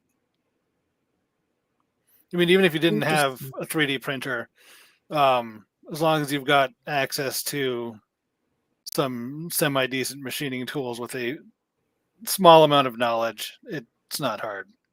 Yeah, you could make things that are dangerous like that propel. Like, you know what I'm saying? Like you could make like literally just like a barrel and like have like a mechanism that would propel a. But we should probably not go down that rabbit hole, because that's probably going to make YouTube unhappy. Yeah, I'm just saying, like, we should not go down that rabbit hole. I'm just saying there are like this whole idea that we could like make everything safe is, Yeah. Oh, well, that was very interesting, fascinating. Willingly led us off onto a tangent, and what the Sorry fuck's about behind that. the scenes. That's okay. What the fuck's behind the scenes going, well, you're definitely not going to get monetized now. And I'm like, that's okay. This is fascinating. We rarely have full monetization on this channel anyway, because of my language. Hi, Holly Berry's in the house. Listen, Tony Colors, any final thoughts? Let's tie it back in. Any final thoughts? Is there anything you wanted to say about anything to do with Karen Freed? I'm just glad it's over with a Amen. Very reasonable solution. That despite all of the things tying the defense's arms behind their back, justice was able to actually happen here. So, Amen. Amen. It was marvelous. I concur with Tony 100%. I'm so glad that it's over, and I feel so happy for Karen and her family that it's over, and for her entire team, who, and then for all of us, like, too, but mostly for, I just feel so happy for Karen, because I really hope that she has, like, all kinds of blessings, because she did kind of have some bad juju there for a little while. I think she needs to, like, burn some sage, maybe, like, maybe say, like, a chant, because the series of unfortunate events that occurred sort of, like, on top of each other to lead her to the what happened, like, breaking her taillight, like, just all these, like, little events, right, that was able to. So my her is sage, sage, sage, and, like, move away from that area as soon as possible, Yeah. oh yeah, don't stick around.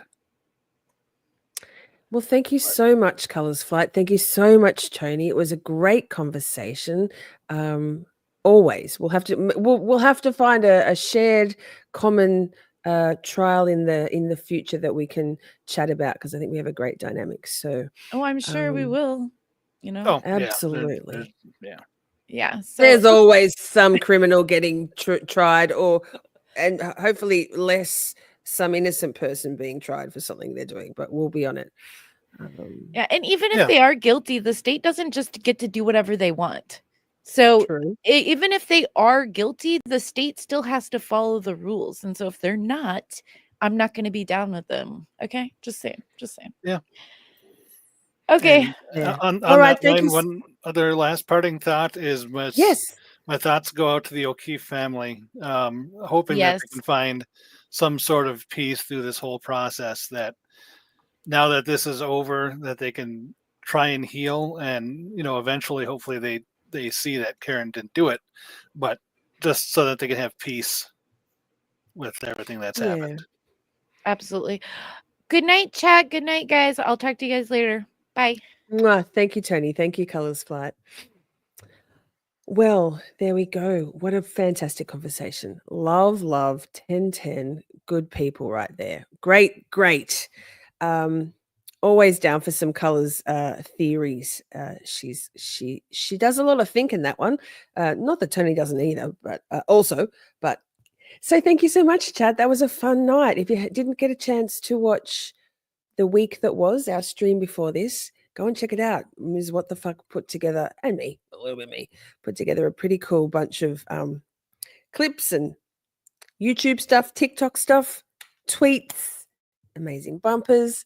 So tomorrow night we have our beautiful friend Salty Sleuth Investigates, our 13th juror. We followed along with Salty every 2 weeks throughout the Karen Reid retrial. We're going to close that in a little box with a loop, and maybe we'll see where Salty ended up. Well, I think we know, free Karen Reid. And then hopefully next weekend we will start to move away or diversify again back into our regular content with Psychology Corner, some stuff about neurodivergence. We've got true crime pre-records coming up. I'm about to finish my script and then sit down tomorrow after our streams and record a new Miss Shorty true crime series starting tomorrow. I'm going to start with the tragic case of Alison Baden Clay, which is an Australian true crime. I hate that word. A true crime, a murder, a spousal murder from 12, 14. Fuck, I better get that straight before I go tomorrow. So that's a new direction. Also, my birthday stream's coming up next Thursday night in the States, Friday in Australia. Yeah, 4th of July, 50, y'all. Thank you all so much for being here. Oh, one other thing. Tomorrow night, that's a great segue. Excuse me. Tomorrow night at 8 Eastern, 10 a.m. Australia time, it's our second Canp Shorty, Miss Shorty music collaboration. We're going to write a song I don't know where it's going to be. No medal. Request to be in for no medal, but yeah, well said, Tony. It's a members only stream. So if it just is, we haven't done a members only for a long time. So come on along for that if you're keen to contribute to the collab that is Miss Shorty Music. It's always so hard to say goodbye. Great chat. Yes, thank you for being respectful. Love it. Love our beautiful community. Of course, Tony. That was so fun. Thank you for having me on, Lisa. And thanks so much, Colorsflight, for your amazing views. Oh my God, I'm dying. Vapes are good for you. Of course, thank you. Yes, excited for Salty's final thoughts. Absolutely. I know Salty doesn't want to talk about it anymore, and I could see those sentiments in the chat where we want to let innocent women lie and let Karen get on with her life. I agree. Pammy loves that plan. Excellent. Your kids did do so well. No screaming goats.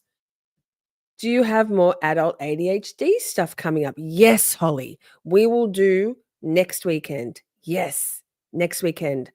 3 nights of Canp Shorty next weekend. My birthday celebration on Thursday night in the States, Friday here, then Friday and Saturday. 3 nights. That one of those streams will absolutely be a neurodivergent ADHD stream for sure. Birthday. Yes. Let me scroll through.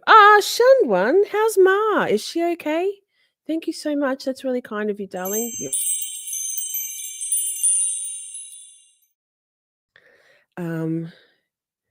Yes, Nico. Alison Baden Clay. Yes. Tony, that's all right. You do your family thing. I really appreciate you both for giving your time when you both have human families to that need you. So thank you so much. Let me scroll to the bottom before we get going. I think that's all. Hey, have an amazing evening, whatever time it is. Something. I've got work to do. And I will see you all tomorrow night, if not next weekend. Try and make some time on next Thursday night for the birthday stream. It's going to be fun. We're going to do a celebration also of the year that was on Canp Shorty. It's coming up to my 1-year anniversary of live streaming. So yay! It's going to be fun. I got cake. It's the whole thing. 11:23 here, says Mike. Amazing. Love you all very much. And good night, Simmy. Mwah. Karen is freed. And so are we, because no more worrying. Amazing. Mwah. I love you all so very much. We had a blast just chatting and stuff. Things may have gone bit off the rails. Professional when all else fails. 'Cause chat is babe, so much to say. Emotes and all the caps out. May have been cheese, bit faster please. The time has come, Canp Shorty out.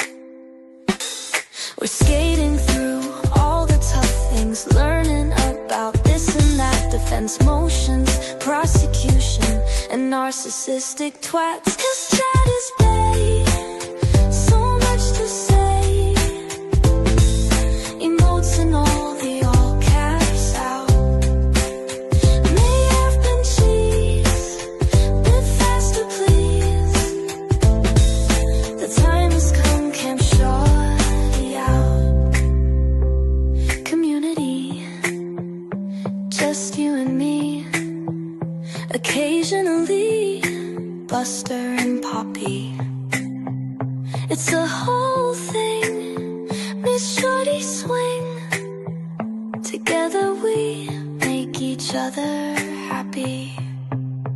'Cause chat is babe, so much to say.